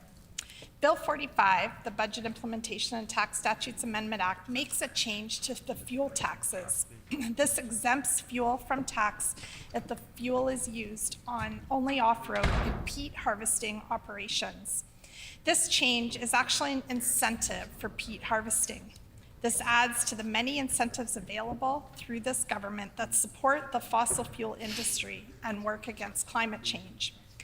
In the government's own Climate and Green Plan, which is basically an ineffective plan with meaningless targets and no teeth at all, but a plan that was created by the Pallister government and held up under the Stephenson government and by the current Minister of Environment and Climate as his plan moving forward. Under this plan, there is a passing reference to the importance of protecting peatlands and protecting land in Manitoba in general. Yet under this government, there's been almost no movement whatsoever to protect lands, and now we have a new incentive sliding in under BITSA so it can't be debated at committee that rewards peat harvesting. Although the PC's Climate and Green Plan references the legislative requirements to protect significant peatland, they do not provide a timeline or targets for more peatland protection, nor have they linked these targets for the reduction of climate emissions. While peat is an important part of Manitoba's economy, it also gets harvested for any number of reasons, in addition to being sold as a product for the horticulture industry. Peatlands are disrupted for agriculture development and commercial development. I think that members in this chamber should have a much better understanding of the role of peat in climate change and in flood and fire mitigation before they pass a bill that will encourage more harvesting of peat. So I prepared some information that I hope everyone will give some serious thought to. In Canada, peatlands are partially protected by the federal government's wetland policy, but the actual responsibility for the management of natural resources is under the authority of the provincial government. In 2015, under the NDP government, the Environment Act was amended to require that a peat harvesting license be obtained before a development license can be issued under the Act. The Provincial Parks Act was amended to prohibit the commercial development of peat in provincial parks, and the Peatlands Stewardship Act was proclaimed as the first provincial peatlands legislation in this country to ensure a balanced approach between peatland conservation and responsible development. Since the NDP government amended the peatland policies in 2015, there has been a surge in available research globally and certainly local activism on this issue. Peatlands are a type of wetland, which are among the most valuable ecosystems on Earth. They're critical for preserving global biodiversity. They provide safe drinking water, minimize flood risk, and help address climate change. Peatlands are the largest natural terrestrial carbon store. The area covered by near natural peatland worldwide sequesters 0.37 gigatons of carbon dioxide a year, storing more carbon than all other vegetation types in the world combined. The amount of carbon held and stored in a single undisturbed hectare of wet peatland is equivalent to the annual emissions of 1,400 passenger cars. In their natural state, peatlands provide vital ecosystem services. By regulating water flows, they help minimize the risk of flooding and drought. Draining peatlands reduces the quality of drinking water due to pollution from dissolved compounds. Damage to peatland also results in biodiversity loss, including animal habitat. Damaged peatlands are a major source of greenhouse gas emissions, annually releasing between 5 to 6% of all emissions caused by human activity. Peatland restoration can therefore bring significant emission reductions. Countries are encouraged to include peatland restoration in their commitments to global international agreements, including the Paris Agreement on Climate Change. While peatlands cover only 3% of the Earth's surface, it covers 13% of Canada's surface area and approximately 42% of Manitoba's surface area. That means that Manitoba has a significant responsibility to protect peatlands. It is often said that with our small population base, that changes to personal habits such as driving an electric car or switching to electric heat won't make a significant difference globally to climate change. I disagree with that assertion because I do believe that every action matters. But even with that line of thinking, this government should be thinking bigger about the opportunity to make a significant difference based on our significant amount of peat land. 90% of our wetlands are peat bogs or peat fens, and our province has 17% of this country's peat, which is an incredible resource and incredible responsibility. In Canada, peat is primarily mined for the horticulture industry, but peatlands are also drained and destroyed for mining, hydro, rail lines, roads, and agriculture. Obviously, these things are critical to economic development, jobs, and Manitobans' daily lives, but we must do a better job of balancing these needs and balancing the use of natural resources that can harm the climate. Giving an incentive to those who harvest peat is moving in the wrong direction. A report from the United Nations Environment Program in 2017 called for the protection of all remaining peatlands in the world. In other parts of the world, peat has been used for heat because it is a fossil fuel. The country of Scotland has destroyed almost all of their peat because they used it to burn for heat for generations. Peat is a fossil fuel that takes 1 million years to develop and stores up to 5 times more carbon than trees do. In addition to being a carbon store, drained peatlands increase wildfire risk. Disturbing peatlands always releases GHG emissions, up to 5 times more than deforestation does. But when peatlands burn, it releases substantially more. And so we certainly are at risk of that with wildfires here in Manitoba. There's one very serious example that occurred in Indonesia where peat swamp fires emitted nearly 16 million tons of CO2 a day, more than the daily emissions from the entire US economy. Many people are calling on Manitoba and other provinces to do a better job of conserving peatlands. In July 2021, the federal government announced $25 million for conservation and restoration of prairie grasslands and wetlands. The Wilderness Committee of Manitoba is calling for protection of 66% of Manitoba's peatlands. The Manitoba chapter of the Canadian Parks and Wilderness Society supports protection of peatlands as part of the efforts to increase protected areas in Manitoba. The Lake Winnipeg Foundation and Lake Winnipeg Indigenous Collective point to the preservation of peatlands as an important part of the health of Lake Winnipeg. And the Nature Conservancy of Canada, the Manitoba branch, identifies peatlands as natural resiliency for flood mitigation. So before I move on to other concerning aspects of Bill 45, I will just summarize that Manitoba should be protecting more of our wetlands, including peat bogs and peat fens, and not subsidizing peat harvesting through tax incentives, as the BITSA bill sets out to do. This bill puts additional tax changes in place that also disproportionately benefit those who are already well off and don't alleviate the financial struggles Manitobans are facing during the current affordability crisis.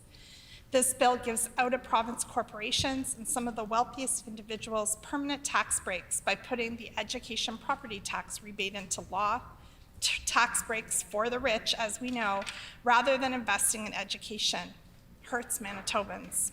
This government raised taxes on renters, which makes their lives more expensive at a time when the cost of living is already at a crisis point.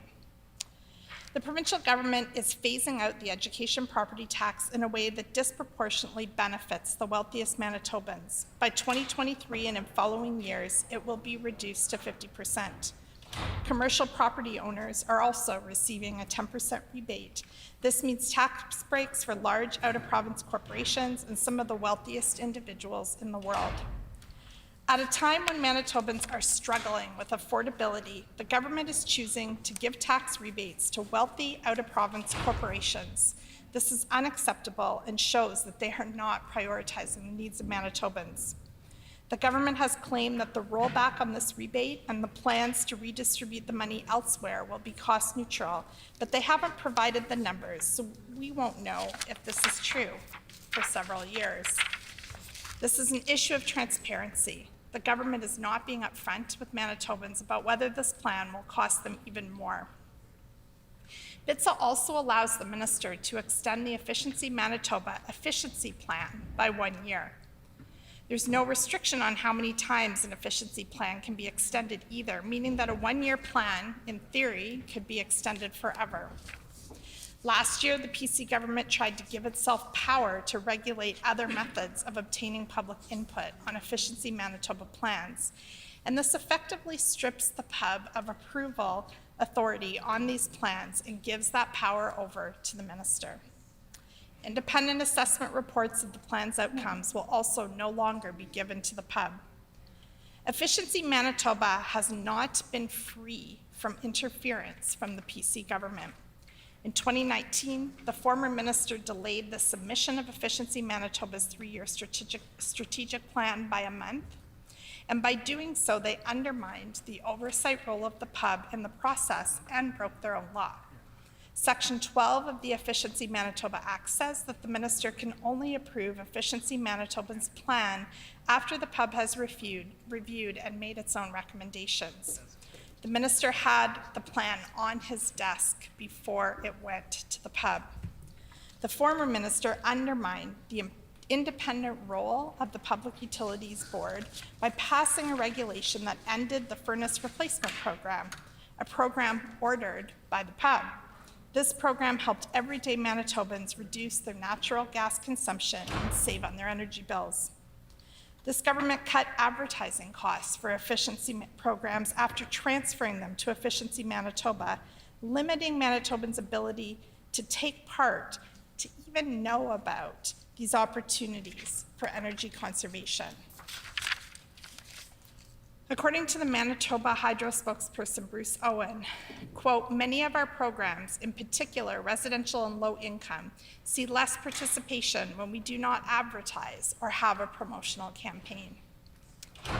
Efficiency Manitoba's advertising budget sunk to $650,000 in 2019 from $815,000 under the Power Smart program. They also purposely delayed the advertising of services in 2018, denying Manitobans the right to education on how they could reduce their utility bills amidst rising rate increases. This is further evidence of the fact that when the PC government interferes with crown corporations, it ultimately hurts Manitobans. And finally, just a word on the Manitoba Renters Tax Credit. The PC government is now proposing to change the Renters Tax Credit so that it's prorated, meaning if you only lived in your residence for 6 months, you'll only be eligible for half of it. Previously, renters had to cross a certain amount of rent paid before being eligible for the entire benefit. As this threshold was relatively low, renters could get the whole benefit without having to rent for the entire year. The credit used to be $700, but is now only $525. This is another way that this government and BITSA has taken money out of the pockets of the the poorest folks in our province. This is what happens over and over with this government, but BITSA enshrines more of this into law. Thank you, Mr. Deputy Speaker, for the opportunity to put some words on the record, and I know that many of my colleagues are looking forward to their opportunities, so I will take my seat now. The member for DePaul-Camisac. Kinanas Kumitin, Mr. Acting Deputy Speaker. All right. It's as always, it's always a pleasure to stand here as the member of the Legislative Assembly for the Paul-Camisac. Right now, I just want to send condolences to many deaths that have happened in my home community. Violence has risen in my home community. In fact, on Monday, our elders gathered our folks in Ocean to address violence, such as guns, something that we have not experienced before. So something very tragic and very important that's happening in northern Manitoba. It's not just on the streets of Winnipeg. Drive-by shootings in OCN. Crazy. So let's get back to Bill 45, the Budget Implementation and Tax Statutes Amendment Act, something that we like to call BITSA. So, as I wake up every day and watch the news, all you hear about is the rise of cost of living, inflation, elders living next to nothing, making soup. There was an interview with an elderly woman saying she's going to buy vegetables and soup stock and live on that for a few days, one income. That's why I believe that this bill does not fit the environment that we're living in today. Inflation. It's on the news. I don't know, do they watch the news in the morning? Do they watch it at night? I sure do. Keeps me up. And what I want to say is that the last time that this type of sneaky little vehicle, if you will, to pass legislation that doesn't require committee, that was really a hit below for all of us when it comes to CFS, because hidden in there was the Children's Special Allowance. And I remember I was talking to a lawyer who's leading First Nations on trying to get this allowance back to the children's lives. And basically it was like these children who are severely underrepresented, severely not looked upon in society, and with many people that want to help, it just seems like this government does not want a child to be double funded, to have two sources of money coming into a child that desperately needs it, especially when these services are cut off at the age of 18 or the age of 21, which a lot of these 18-year-olds, once they're out, a lot of them are not taken care of and held and letting them know what their rights and resources are once they're 18. Because most of the kids I know are usually kicked out because there is no longer a check for an awful foster parent to collect. And this is the reality, Mr. Acting Deputy Speaker. A lot of these children are just checks, which makes me just angry because the system does not listen to these children's voices. You know, what if these children had a voice to say, hey, don't hide this children's special allowance. Don't hide this in a sneaky little bill without even voices from them that could have came at committee level. Instead, it was just bulldozed through, and once again, our children are going to suffer. There's nothing wrong with double funding a child who really needs it. Think about it. Think about a grandchild. Think about a daughter. Think about that. So I want to get on to the education property tax rebate. When I first heard that, you know, maybe it was a few years back, I thought it was ridiculous. I'm like, why would somebody do that? You know, take away revenue that's feeding the education, you know, where my children are going to school in northern Manitoba. How is that going to be compensated back? I was thinking.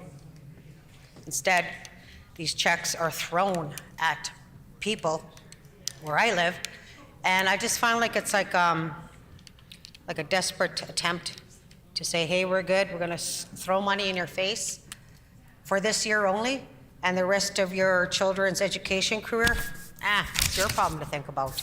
So I think that was not a good move on part of that government to throw these checks into people who really, this money should be invested into children's education. Who's going to look after you, Mr. Acting Deputy Speaker? We're going to need healthcare aides. We're going to need nurses. We're going to need a good, grounded education for these children. And I still don't understand how that's going to work when money is taken away from there, thrown at people's faces, and you guys, you know, calling an election, an early election, and hopefully that will still stay in the air and these people will, you know, vote in your favor, but that's not going to happen. It's not going to happen because people are going to remember Bill 64. I remember getting phone calls from my constituents asking, what the heck? And I had to stay on the phone with them and let them know about this crazy, crazy bill idea. And I was quite honored how a teacher asked me and said, how can we help? How can us ordinary citizens help with this bill? I'm a principal for a school for children who are within the CFS system, children with parents with addiction problems, and there's no help for them. So to me, this bill, when I seen it and had a vision of it and how it would affect our people up north, it made no sense at all. And in fact, scared all of us. And that is why this government received such a huge, huge cry out for help when how many, I think it was over 500 people who signed up for committee. I remember I asked the Minister of Education, did you guys ever do the math as to how many months we would be in there in order for our people to importantly express their opinion against this bad, bad bill? May it rest in peace. So with that, with the education in the north, you know, we were talking about food security. It was quite astonishing. The other, I think it was last year, a member opposite had some pretty bad remarks about feeding poor children. You know, I thought, you know, what does he have against hungry, underprivileged children? You know, where I come from, I remember growing up in social housing in Saskatoon after mom and dad divorced. And you know what? This breakfast thing back in my day was like phenomenal. We didn't have it every day, but you know, sometimes moms can be busy in the morning, and you know I chase out my children with a banana or an apple at least before they go to school. But it was really disturbing what the member opposite said about the breakfast program, saying it's, you know, it's irresponsible. You know, to me, it's like this person does not truly understand real problems that happen with real families, you know, who may live paycheck to paycheck. Something maybe many members on that side are lucky enough not to know about, right? So with the cost of living as well, with this bill, you know, just not, like I said, is being introduced in this awful environment that we're living in right now. Like I said, inflation, cost of living. You know, right now we have people in northern Manitoba who are canceling doctor's appointments, you know, because they can't afford to go there. They can't afford the gas. They can't afford, you know, what is it, $70 towards a hotel, which averages maybe over 120. And then the food. You know, I think they're giving like maybe $5. Look at the Northern Patient Transportation Program. You know, it hasn't been touched since 1995. And I think that needs to be addressed. And also, too, my own folks, even my own relatives, can't even make it here for their own appointments. Cost of everything has went up, you know, and I know for a fact that we have people who leave northern Manitoba. They can't just leave like that. They usually have to find childcare, make sure there's groceries in the cupboard while they're away up to 3 days. That's extra money, right? Your life is interrupted. You've got to make sure that the family's prepared. And then now you have whatever's left in your pocket to make it to your doctor's appointment, you know? Just nickel and diming it. Sometimes we're lucky enough to have relatives here in the city. I've had to deliver food to the hospital a few times. I've had to go deliver food to relatives who stay at the Quest Inn, which is a place where people from northern Manitoba stay. It is busy in there. It was my first time in there. Holy smokes. There's people from Island Lake, everywhere. All Indigenous people staying in this hotel, Quest Inn, downtown Winnipeg. Not in a very safe place, but hey, you know, and the way my cousin described it when I went there to go drop off some food, water, cigarettes, and money for the bus that he was going to be thrown on in the next day. Imagine if I wasn't there. He would have been starving. You know, you get one food voucher when you get there that night, and that's it. Nothing in the morning, right? So it was kind of funny when I arrived there to go see him. He jokingly said, "Holy smokes, man, it's like a big powwow here." Because there was First Nations from all over Manitoba. So doesn't that say something? We need first-class health facilities in northern Manitoba. And we had a golden opportunity when the Paw Clinic was supposed to be built. The shovel was ready to hit the ground. I was excited. I'm a diabetic. I was hoping specialists like an eye doctor could come up there so we can get injections and eye laser treatment for diabetics rather than us coming here. A lot of my folks don't come here, and guess what? They're becoming blind. The Paw Health Clinic could have supplied those services. So I don't know what's wrong with this other side of the house. You know, why do they don't like northern Manitobans? Why do they feel that we do not deserve first-class health facilities, first-class health services, and first-class education opportunities as well? It's very disheartening when I looked at my people living in Kelsey Estates, quote, the ghetto. You know, that's what they call this low income, high-risk families, like you name it. And guess what? That's my favorite place to go to when I go campaigning. I hit up the Kelsey Estates. I love talking to the young mothers, single mothers, and the children. And guess what? The first place I go to too, when I go gather and take people to the polls, and they respond because they see me as a fellow Indigenous woman and a single parent, right? So where was I going with this here?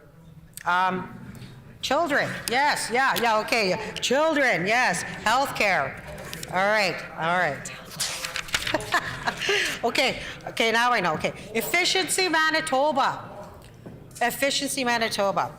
The member for Concordia, I invited him to a Swampy Cree Tribal Council housing conference at the end of August at the Canadian Polo Park.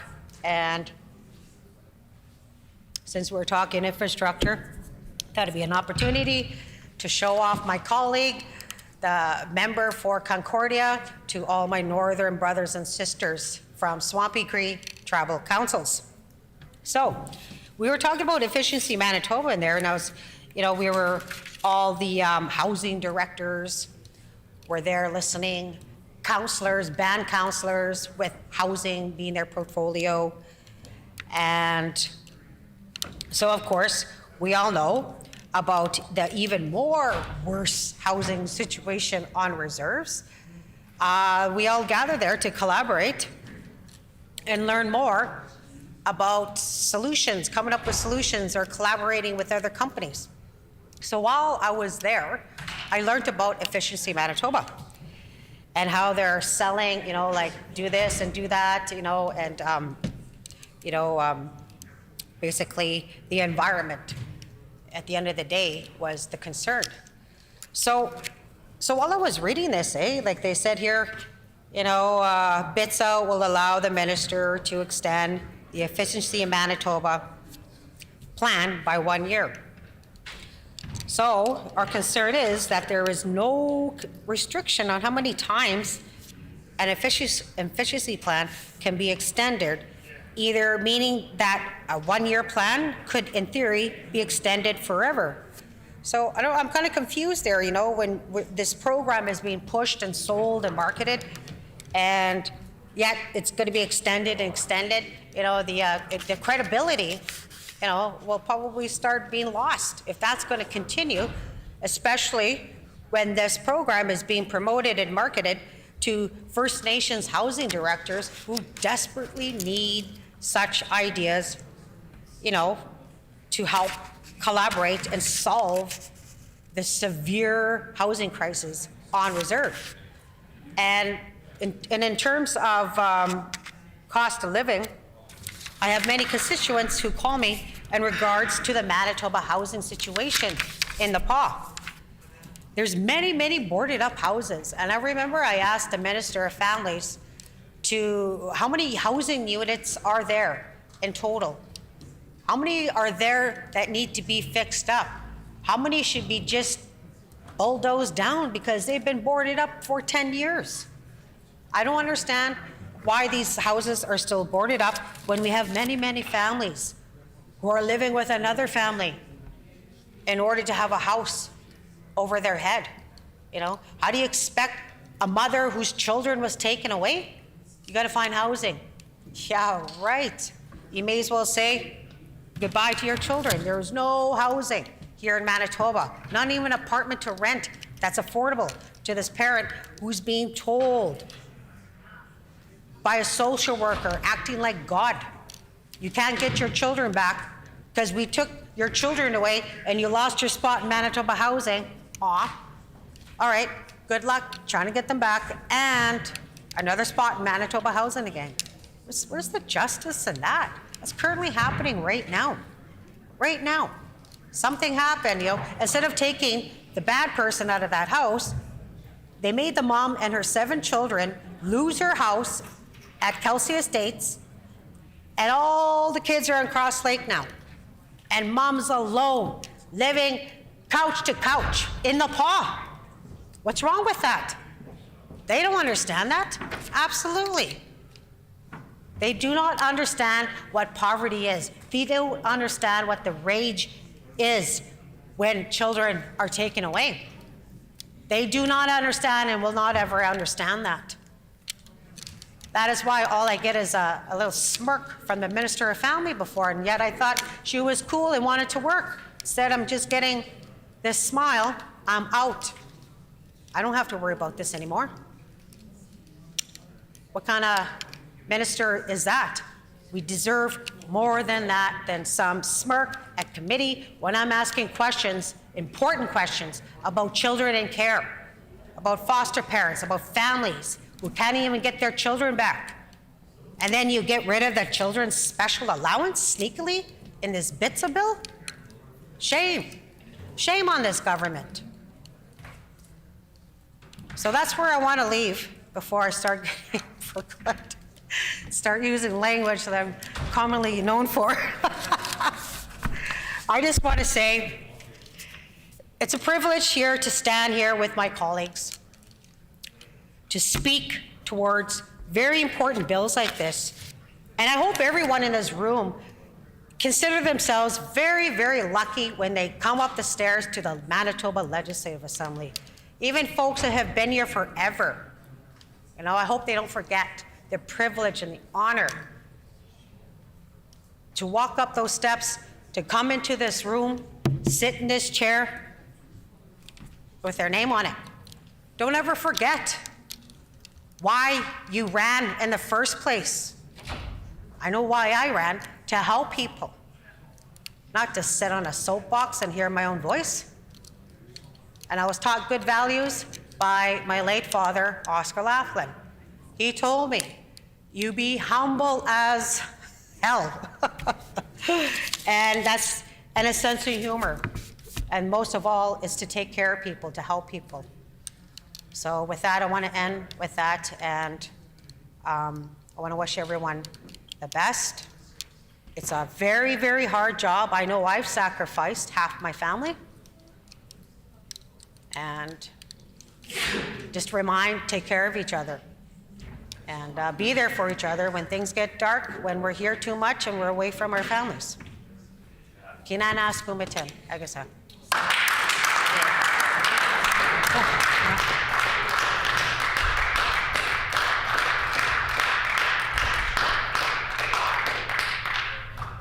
The member for St. Vital.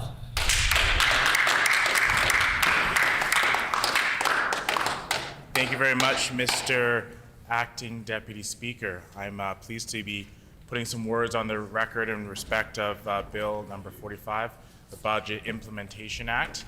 But as I begin, I'd like to thank all my colleagues who spoke prior to me on this bill, who did a tremendous job articulating all the issues with this government's budget, from the member to Transcona with his fiery passion, to the member from St. James articulating the issues with hydro, to the member for Wolseley, who I think put on a masterclass discussing the issues of peat and how it relates to Bill 45. And I'll just begin there to reiterate some of the words that she said in respect of the choices that this government makes. And really, ultimately, that's what this is about. It's about the choices that the government makes. It's about the choice the government's making to allow the removal of a fuel tax for those who are peat harvesting. Now think about that decision, Mr. Acting Deputy Speaker. Really think about that choice that the government is making. They are choosing to allow industry to use more fossil fuels, more fuel, encouraging them to use more fuel and more gas. And they're encouraging them to use more gas in the destruction of peat, one of the largest carbon sinks we have in Manitoba. So they are encouraging people to burn more fossil fuels in the process of destruction of carbon sinks. That is simply ironic that they are choosing to use this path. And you think about it, the fact that Manitoba has 17% of the peat in our country, that's a huge part. It's a huge, frankly, responsibility that we have to maintain this peat. Peat is one of the largest carbon sinks around, natural carbon sinks. More than just planting a tree. It's up to 4 to 5 times the carbon sucking a power that peat has over just planting a tree. And for the government to choose to put that even in further danger, and choosing to put it in further danger by promoting the use of more fossil fuels is ironic and wrong. And it's not the direction that Manitobans are looking for right now. When Manitobans are calling for more clean approaches to be taken in our economy, more clean approaches to be taken by this government is choosing to ignore them. It's a choice. It's a choice that they're consciously making to ignore the concerns of those who are looking at reducing GHG's emissions from our communities. Now, peat takes hundreds of years to grow. You know, it's something that we don't just have in an unlimited supply here in Manitoba. It's something that we need to value and truly protect. The same way that people in Brazil have a responsibility, a duty to protect the Amazon, for the Amazon's importance to our global environmental health. The same way even other people in the Pacific, in Australia, have a responsibility to protect coral. The same way we here in Manitoba have a responsibility to take care of our peatlands. And that responsibility is heavy because of the role that it plays in our ecosystem in Manitoba, in our environment in Manitoba, and its impact globally in terms of GHG reductions. And even if the government could ignore the environmental impacts, which it shouldn't, because that's to all of our benefits across this province and across the globe, but even if they could, think about it from an economic and even risk standpoint. Now, we met with the insurance brokers, IBAM, not too long ago, Insurance Brokers Association of Manitoba, and they talked about some of the risks that are faced now in the insurance industry as a result of major climate change related events. And of course, I think all of us in Canada, you know, our hearts go out when we see and hear about the terrible stories that happened when the hurricane came through the Maritimes and Quebec. But from our Manitoba perspective, we too are impacted. According to the insurance brokers, the payouts to many of the unfortunate people in that eastern part of our country will impact the insurance rates of people across the nation.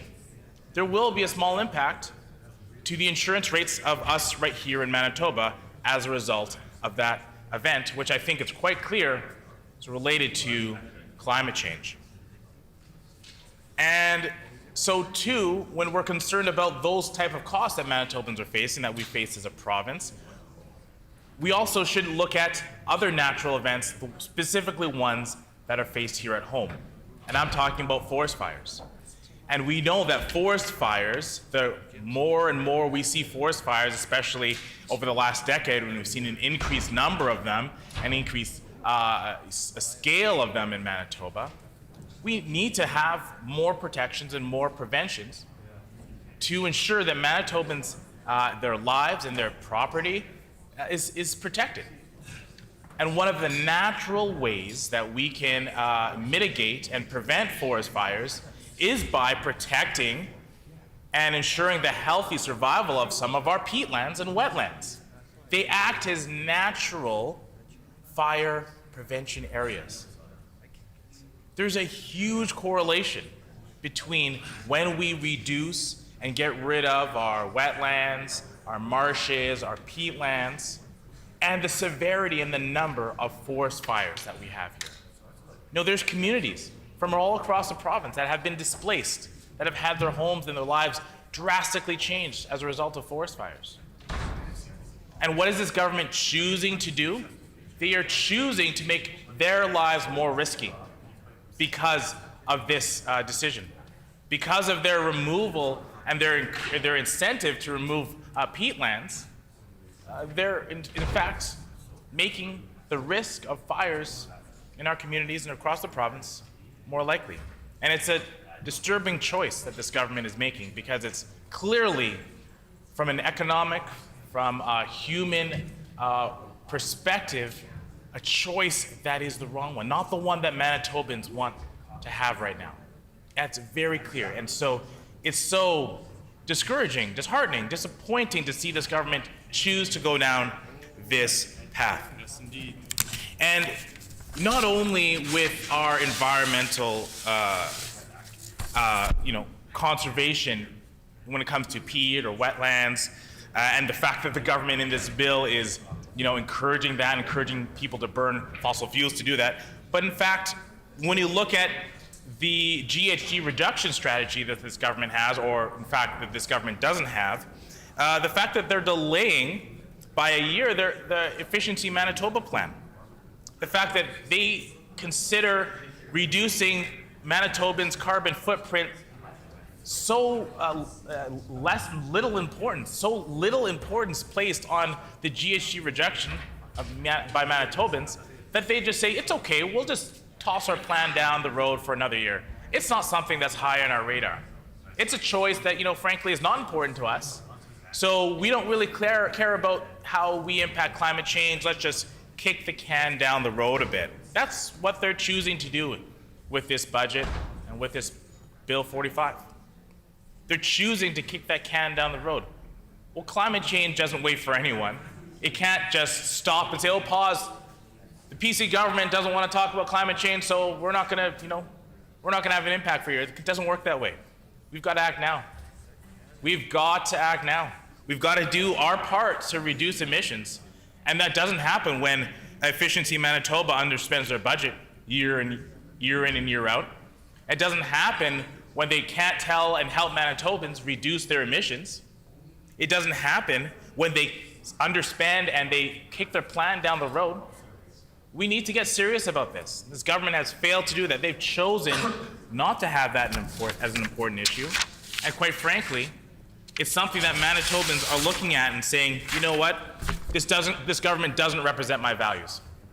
It doesn't represent the things that are important to me in my life. And soon enough, they'll have their opportunity to make a different choice about a government that will represent their values. Whether it's in a year from now, whether it's in 6 months, who knows? Could be sooner, could be later. We don't know. Could be this month, could be next month.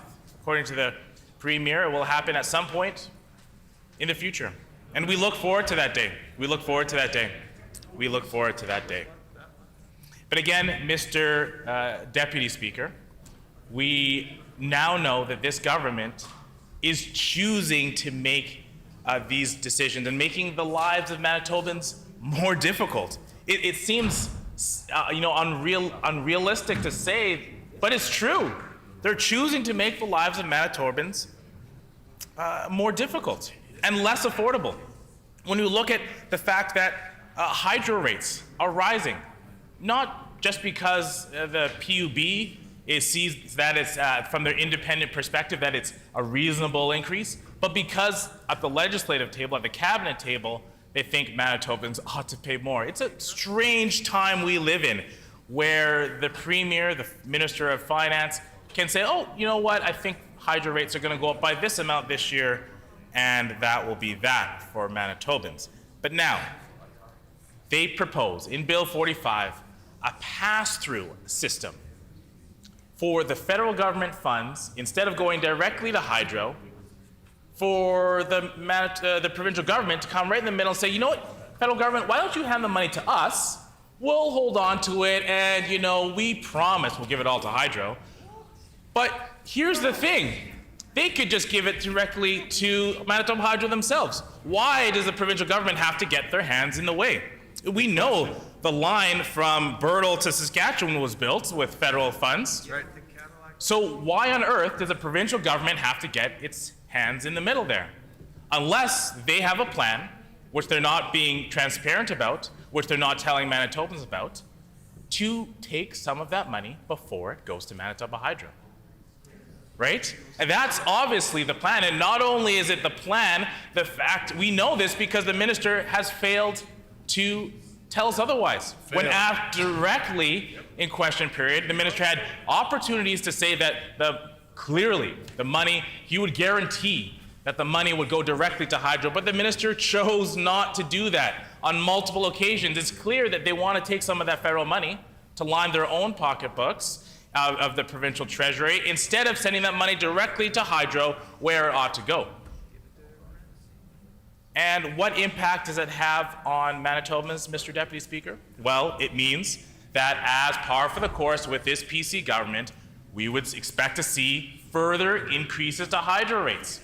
Another way for the provincial government to raise our hydro rates and make the fiscal challenges that hydro faces even greater, because they are now in this bill threatening to take money from the federal government, interject themselves in the middle, get that federal money, and say, oh yeah, we promised to give it all to hydro, but in reality, they have taken some in between.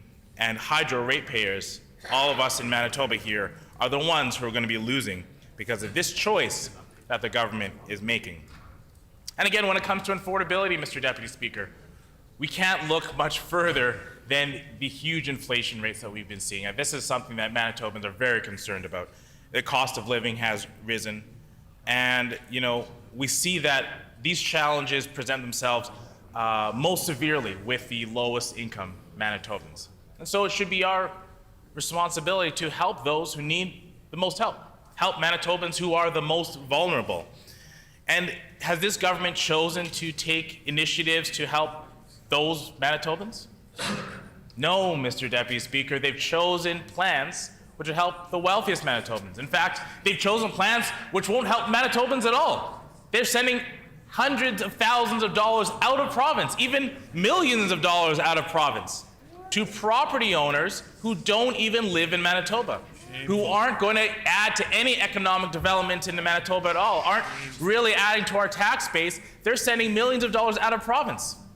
How does that make any sense? But yet, it's a choice they've made. This is real life. This is not a simulation. This is reality. Not a simulation like their health plan. This is reality, the reality that all of us Manitobans are living in. Right? They really did send millions of dollars out of province in a year where we're in deficit in this province. Let's face the facts. The budget that the Minister of Finance put forward has us in deficit. We're in debt, but yet they think it's reasonable to send millions of dollars out of province instead of helping the most vulnerable Manitobans. That's a choice. That sure is a choice that this government is making and has made. And sadly, Mr. Deputy Speaker, I'm afraid that they will continue to make this mistake. Hopefully not for long. Hopefully not for long is right. And you know, this comes directly from property taxes, the education portion of property taxes. And that's why, you know, even more concerning, because we not only want to help the most vulnerable Manitobans, we want to help the youngest Manitobans, the ones who are in school, the ones who are in childcare. And we want to have those supports available for them. I know the member for Transcona is passionate about helping our school system, ensuring that teachers have the resources that they need to do their jobs, to educate effectively the young people in our province. But yet we see that job becoming more difficult because of the choices that this PC government is making each and every day. When they choose to take millions of dollars out of our education system, what position does it put our educators in? It makes their life so incredibly difficult, so challenging. And now we all applaud, on this side of the house, we all applaud the amazing educators we have in our communities. And we want them to be successful at the work they do. But quite frankly, this government is tying one hand behind their back. They are making life so difficult with year in and year out funding cuts to education. The fact that they don't have the resources to effectively do their job, to effectively educate the young people in our province, does not only make their lives more difficult, it makes the outcomes that students are expected to make even more strenuous. And so, Mr. Deputy Speaker, when we are looking at the future, when we are looking at the challenges that we want to overcome in the future, whether it's the challenges we face in healthcare, whether it's the challenges we face with climate change, whether it's the challenges we face with building a growing economic and clean economy, no matter what, we want to tackle those challenges, then one thing we need is good and talented and well-educated people in our province. And we can't have that unless we strengthen our education system, unless we strengthen that with good and proper funding, which sadly this PC government has failed to do. And that extends from the K-12 system right up into the post-secondary system, where we know there is a huge rising cost of tuition. In fact, tuition has risen in Manitoba higher by percentage over the last 7 years than in any other province in the country. Tuition is rising here faster than anywhere else in the country. That does not open the doors to education. That does not make education more affordable. It makes it more difficult for young people and students to get educated. It makes it more challenging for their parents to help pay for that education. It makes it more challenging for faculty to do their jobs. And Mr. Deputy Speaker, quite frankly, we're seeing these choices being made in the budget, in BITSA, to make life more difficult. And when it comes to students, when it comes to faculty, and when it comes to their parents who may help them with tuition, this government is not making a lot of friends.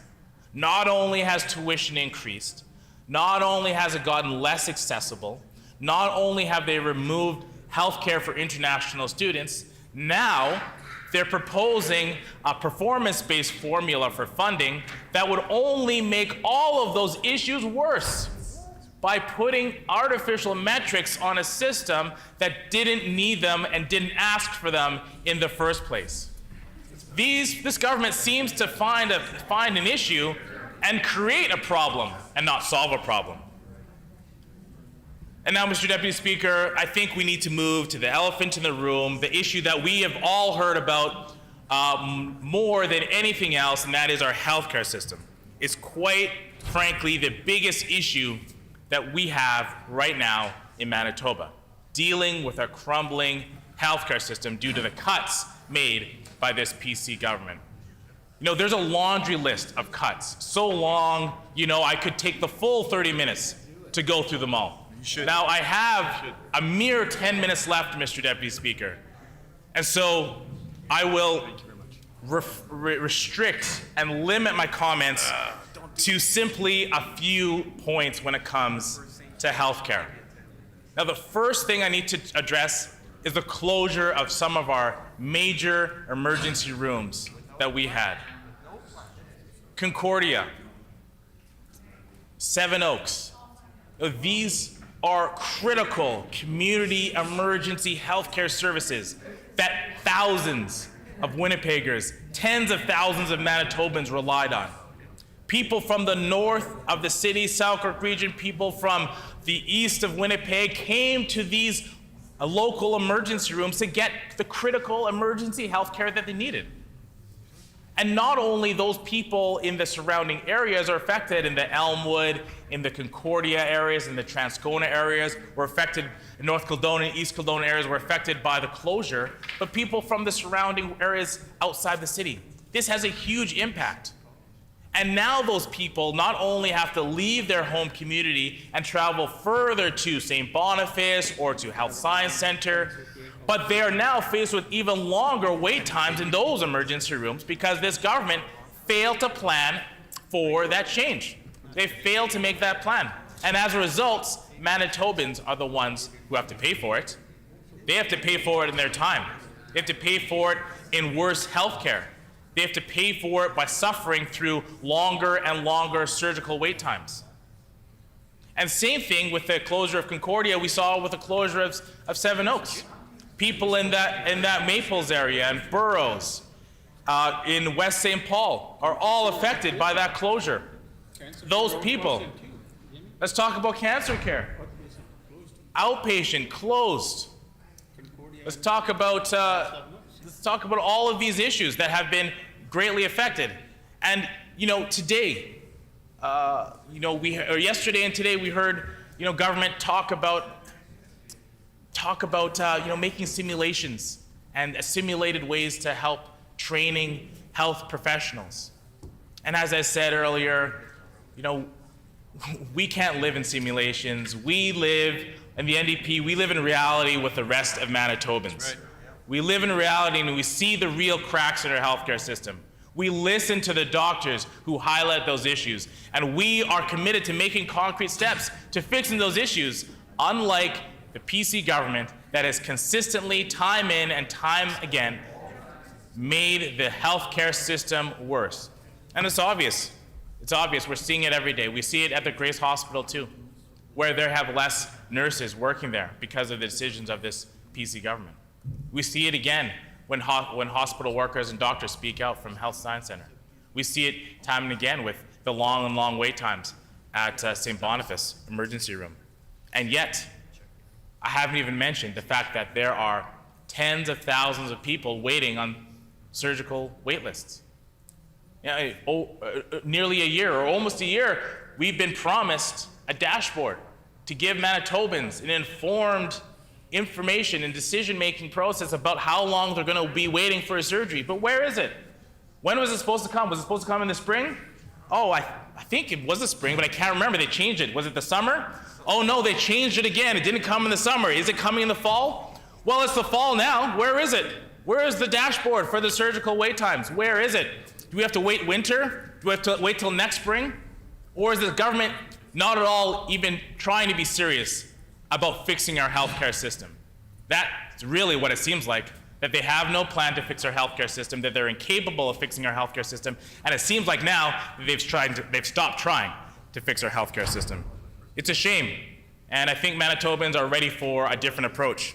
They're ready for a different approach. They're ready for the approach that this team is taking, this NDP team is taking, about being proactive about some of these things, about being ahead of the game, about making announcements about how we're going to fix and help the homelessness issue here in Manitoba.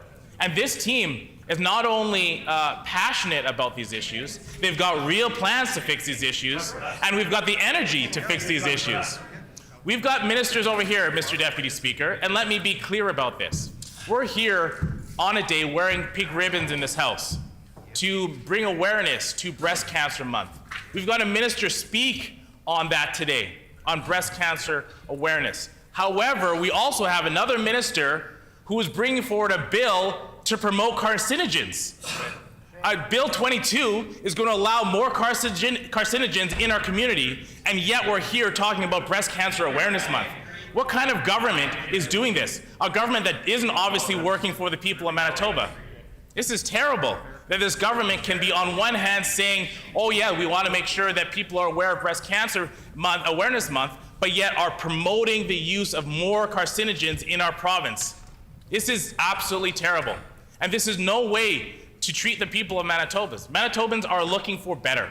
They're looking for so much better. And I know I'm eager, and I know people on this side of the House are eager to give Manitobans that choice, and we will have a good option for Manitoba when that time comes. Thank you very much, Mr. Deputy Speaker.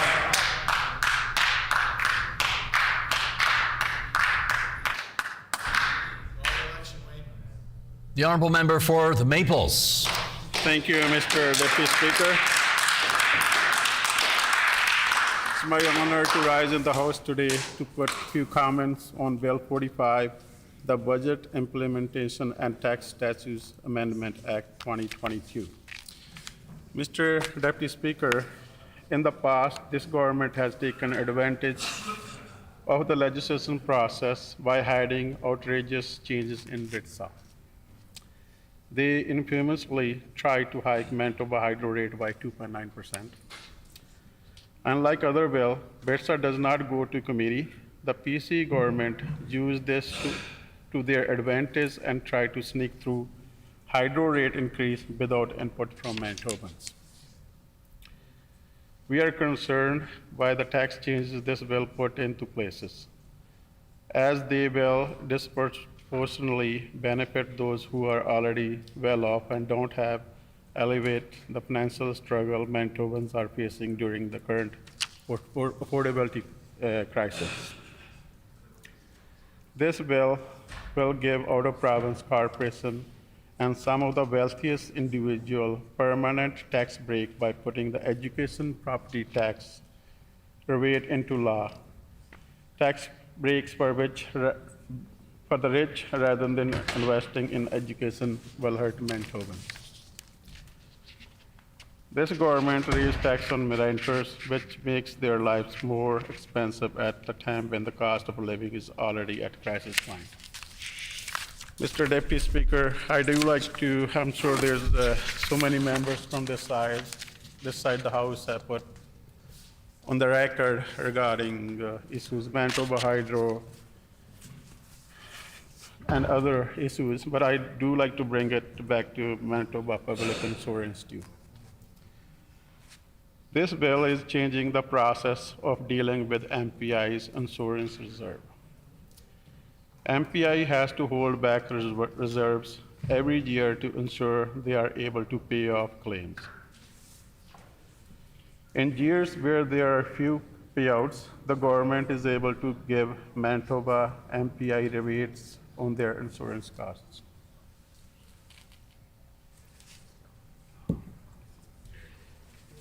Up until now, the government has been able to use these rebates to help Manitoban during difficult financial years.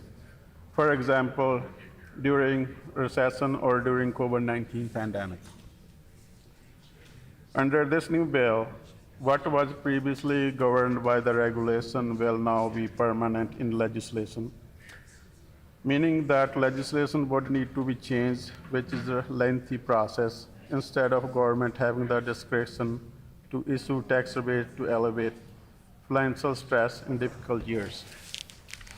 So, Mr. Deputy Speaker, what it means, it was used to be easy process through the regulations. If there is a extra money in the reserve, the money would go back to ratepayers. And that is not gonna be happening anymore. The money will stay in the government. The government has failed to give a good justification for this, and there is no reason to do it from policy perspective. They are moving a tool that government had to help Manitobans. The effect that will have is making your insurance bill unaffordable during time of financial crisis. And they are doing this in the middle of the affordability crisis in our province, showing once again how out of touch they are with Manitobans. Reserves should be set in public process by natural third party, the Public Utility Board. Now the government is claiming they have this ability and they are setting it in legislation. Mr. Deputy Speaker, this isn't the first time the government has meddled with MPI. They interfere with MPI's negotiation with brokers, which will cost ratepayers an extra $23 million over the next 5 years. Manitoban value our publicly owned crown corporations, but life has become substantially more expensive for the average Manitoban since the PC government took office and began interfering in our crown corporation. So again, this is Mr. Deputy Speaker. This is not first time that they haven't tried taking the money from public utility board, public MPI. Sorry. I do like to bring a little bit more to education property tax rates. PCs are phasing out the education property tax in a way that disproportionately benefit the wealthy Manitoban. By 2023 in following year, it will be reduced to 50%. Commercial property owners are also receiving a 10% rebate. This means tax break for large out-of-province corporations and some of the wealthiest individuals in the world. One of those individual or wealthiest corporation was, Mr. Deputy Speaker, was Polo Park, which will be receiving over $1 million. Again, this money is borrowed money. This is the money that the province government does not have. They borrowed $250 million in the first year, and then they borrowed $349 million in the second year. And the future years, they will be borrowing money again, which will cost to our future generations. At a time when Manitobans are struggling with affordability, the government is choosing to give tax rebate to wealthy out-of-province corporations. This is unacceptable, and shows that they are not prioritizing the needs of Manitobans. Again, affordability crisis, Mr. Deputy Speaker.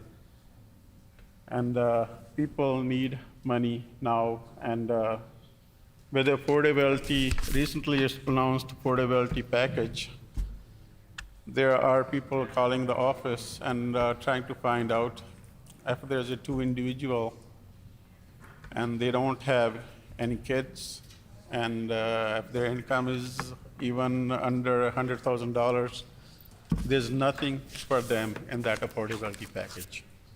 They are affected the way the other people are also affected. The government has claimed that rollback on this rebate and the plans to redistribute the money elsewhere will be cost neutral. But they haven't provided the numbers, so we won't know if this is true for several years. This is an issue of transparency. Government is not being upfront with Manitobans about whether this plan will cost even more. With this, Mr. Deputy Speaker, I want to give chance to my friend. Okay, now I'll go on. I have a few other. I'll talk on efficiency Manitoba, Mr. Deputy Speaker. WITSA will allow the minister to extend the efficiency Manitoba efficiency plan by 1 year. There is no restriction on how many times an efficiency plan can be extended either, meaning that a 1-year plan could be extended forever. Last year, the PC government tried to give itself power to regulate other methods of obtaining public input on efficiency Manitoba plan.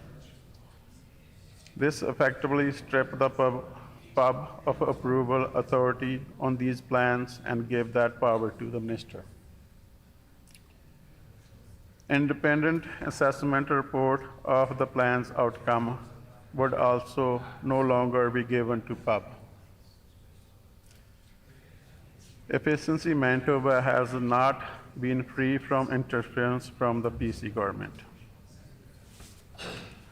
In 2019, the former minister delayed the submission of Efficiency Manitoba's 3-year strategic plan by a month.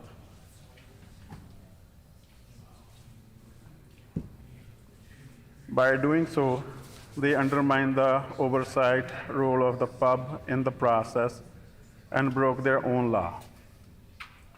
Section 12 of the Efficiency Manitoba Act say that the minister can only approve Efficiency Manitoba's plan after the pub has reviewed and made its own recommendations. The minister had a plan on his desk before it went to pub. The former minister undermined the independence role of the Public Utility Board by passing a regulation that ended the furnace replacement program, a program ordered by the pub. This program helped everyday Manitobans reduce their natural gas consumption and save on their energy bills. Mr. Deputy Speaker, we recently saw that the other day the cost of natural gas is going up 11.5%, which is going to cost lots of money to Manitobans during this crisis time. Efficiency Manitoba's advertising budget sunk to $650,000 in 2019 from $850,000 under the Power Smart program. They also purposely delayed the advertising of service in 2018, denying Manitoban the right to educate on how they can reduce their utility bill during rising rate increase. This is a further evidence of the fact that when the PC government interferes with Crown Corporation, it ultimately hurts Manitobans. Mr. Deputy Speaker, the PC government is now proposing to change the renter's tax credit so that it is purported, meaning if you have only lived in your residence for 6 months, you will only be eligible for half of it. First, it was reduced from $750 a year to $500 a year now. Now from even if you are living there for only 6 months, it's reduced to around $250. This is during the affordability crisis. Under this bill, the government now will be allowed to receive federal funds on behalf of Manitoba Hydro. Mr. Deputy Speaker heard many things from member from Saint Vital on this, why the PCs don't want the money straight going to Manitoba Hydro if it's coming from the federal government. Even earlier, I remember, was it last year or year before, resolution was in this House where it was for the healthcare funding. At that, I think it was a bill where we proposed that every single penny coming from the federal government for the healthcare go to bedside. The PCs refused.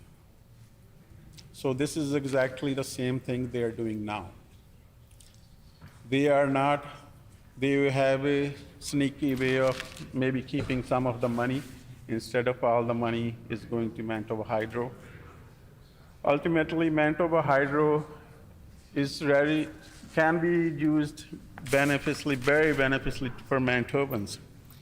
Mr. Deputy Speaker, there are hundreds of ways we can use clean. In the world, people are looking for clean energy. Saskatchewan is burning coal. We can export more of our hydro, which is a clean energy. It will help reduce, and it will help the financial for the government too. With this, Mr. Deputy Speaker, I think my whip want to go and say a few words on this one too, and I'll let him to say a few words. Thank you, Mr. Deputy Speaker.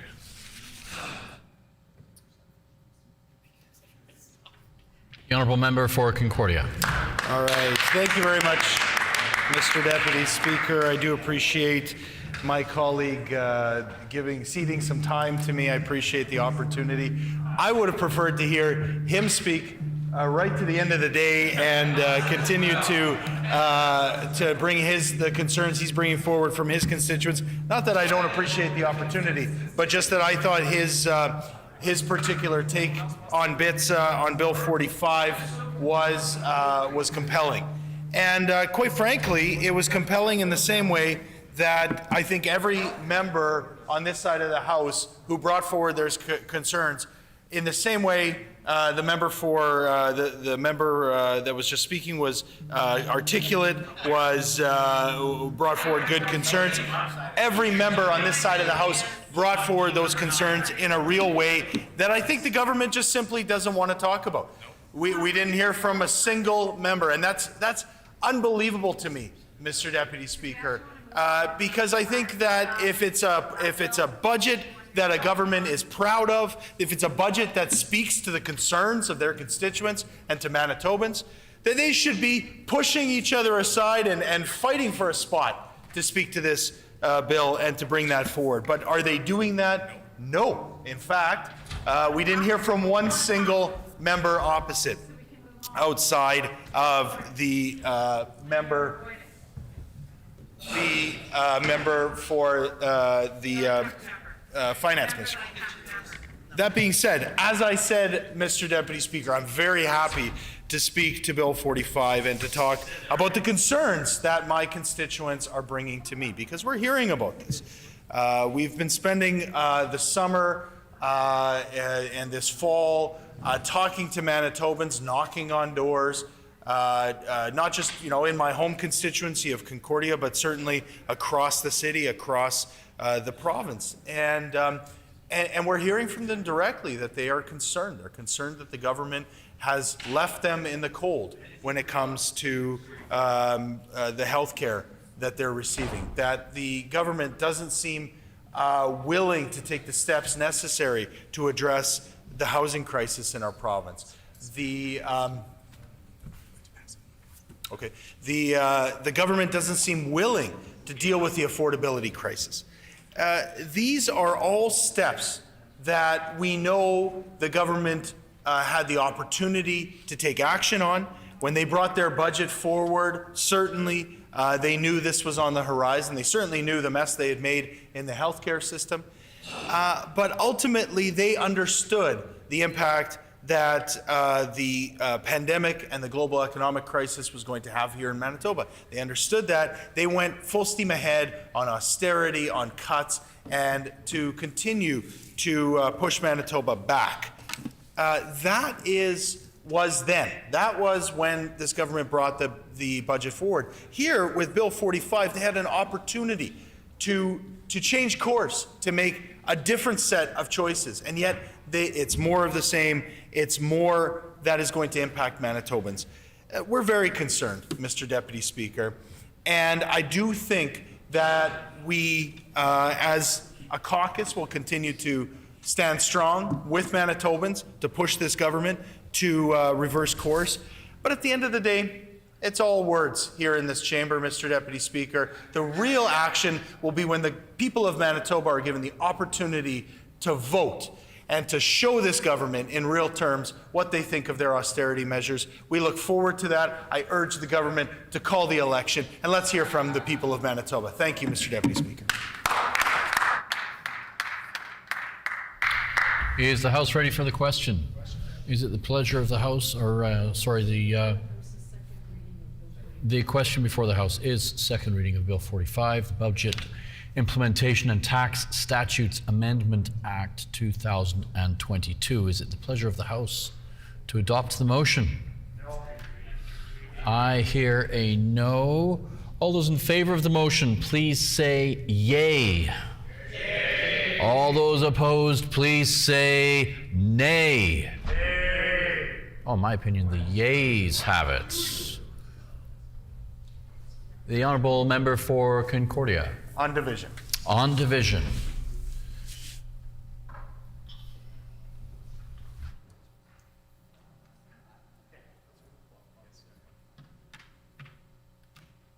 As previously announced,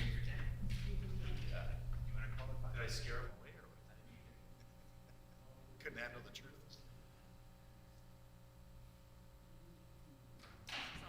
Ralph, we need you as whip again.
Yeah, okay. Oh, so he's committed a whole, right? Apparently he's coming back. Well, he's on his way. Apparently, I can tell.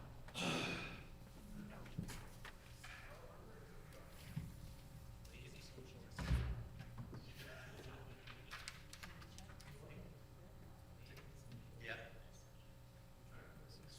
Socialists to get their stuff together.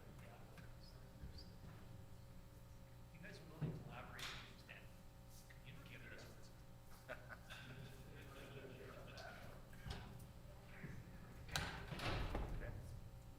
Yeah, no, it's got some lines under here. The minister left. Oh, the minister left. Minister walked out. Want to get into traffic? Hey, there he is.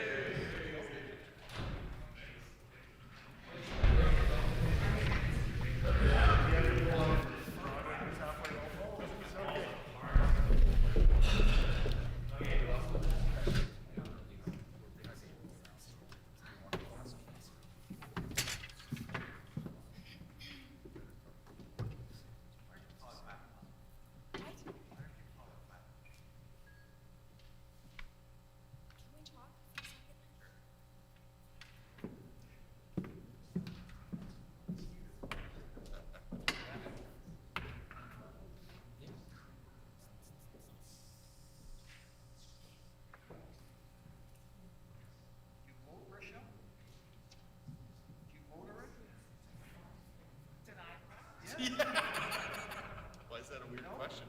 You didn't vote? Got delayed a lot. 3 hours. I still don't know who that is. Looking for your own name on the ballot? Wait, oh shit. Too late to get your name on there. Oh yeah, would have been a cakewalk. Would have won.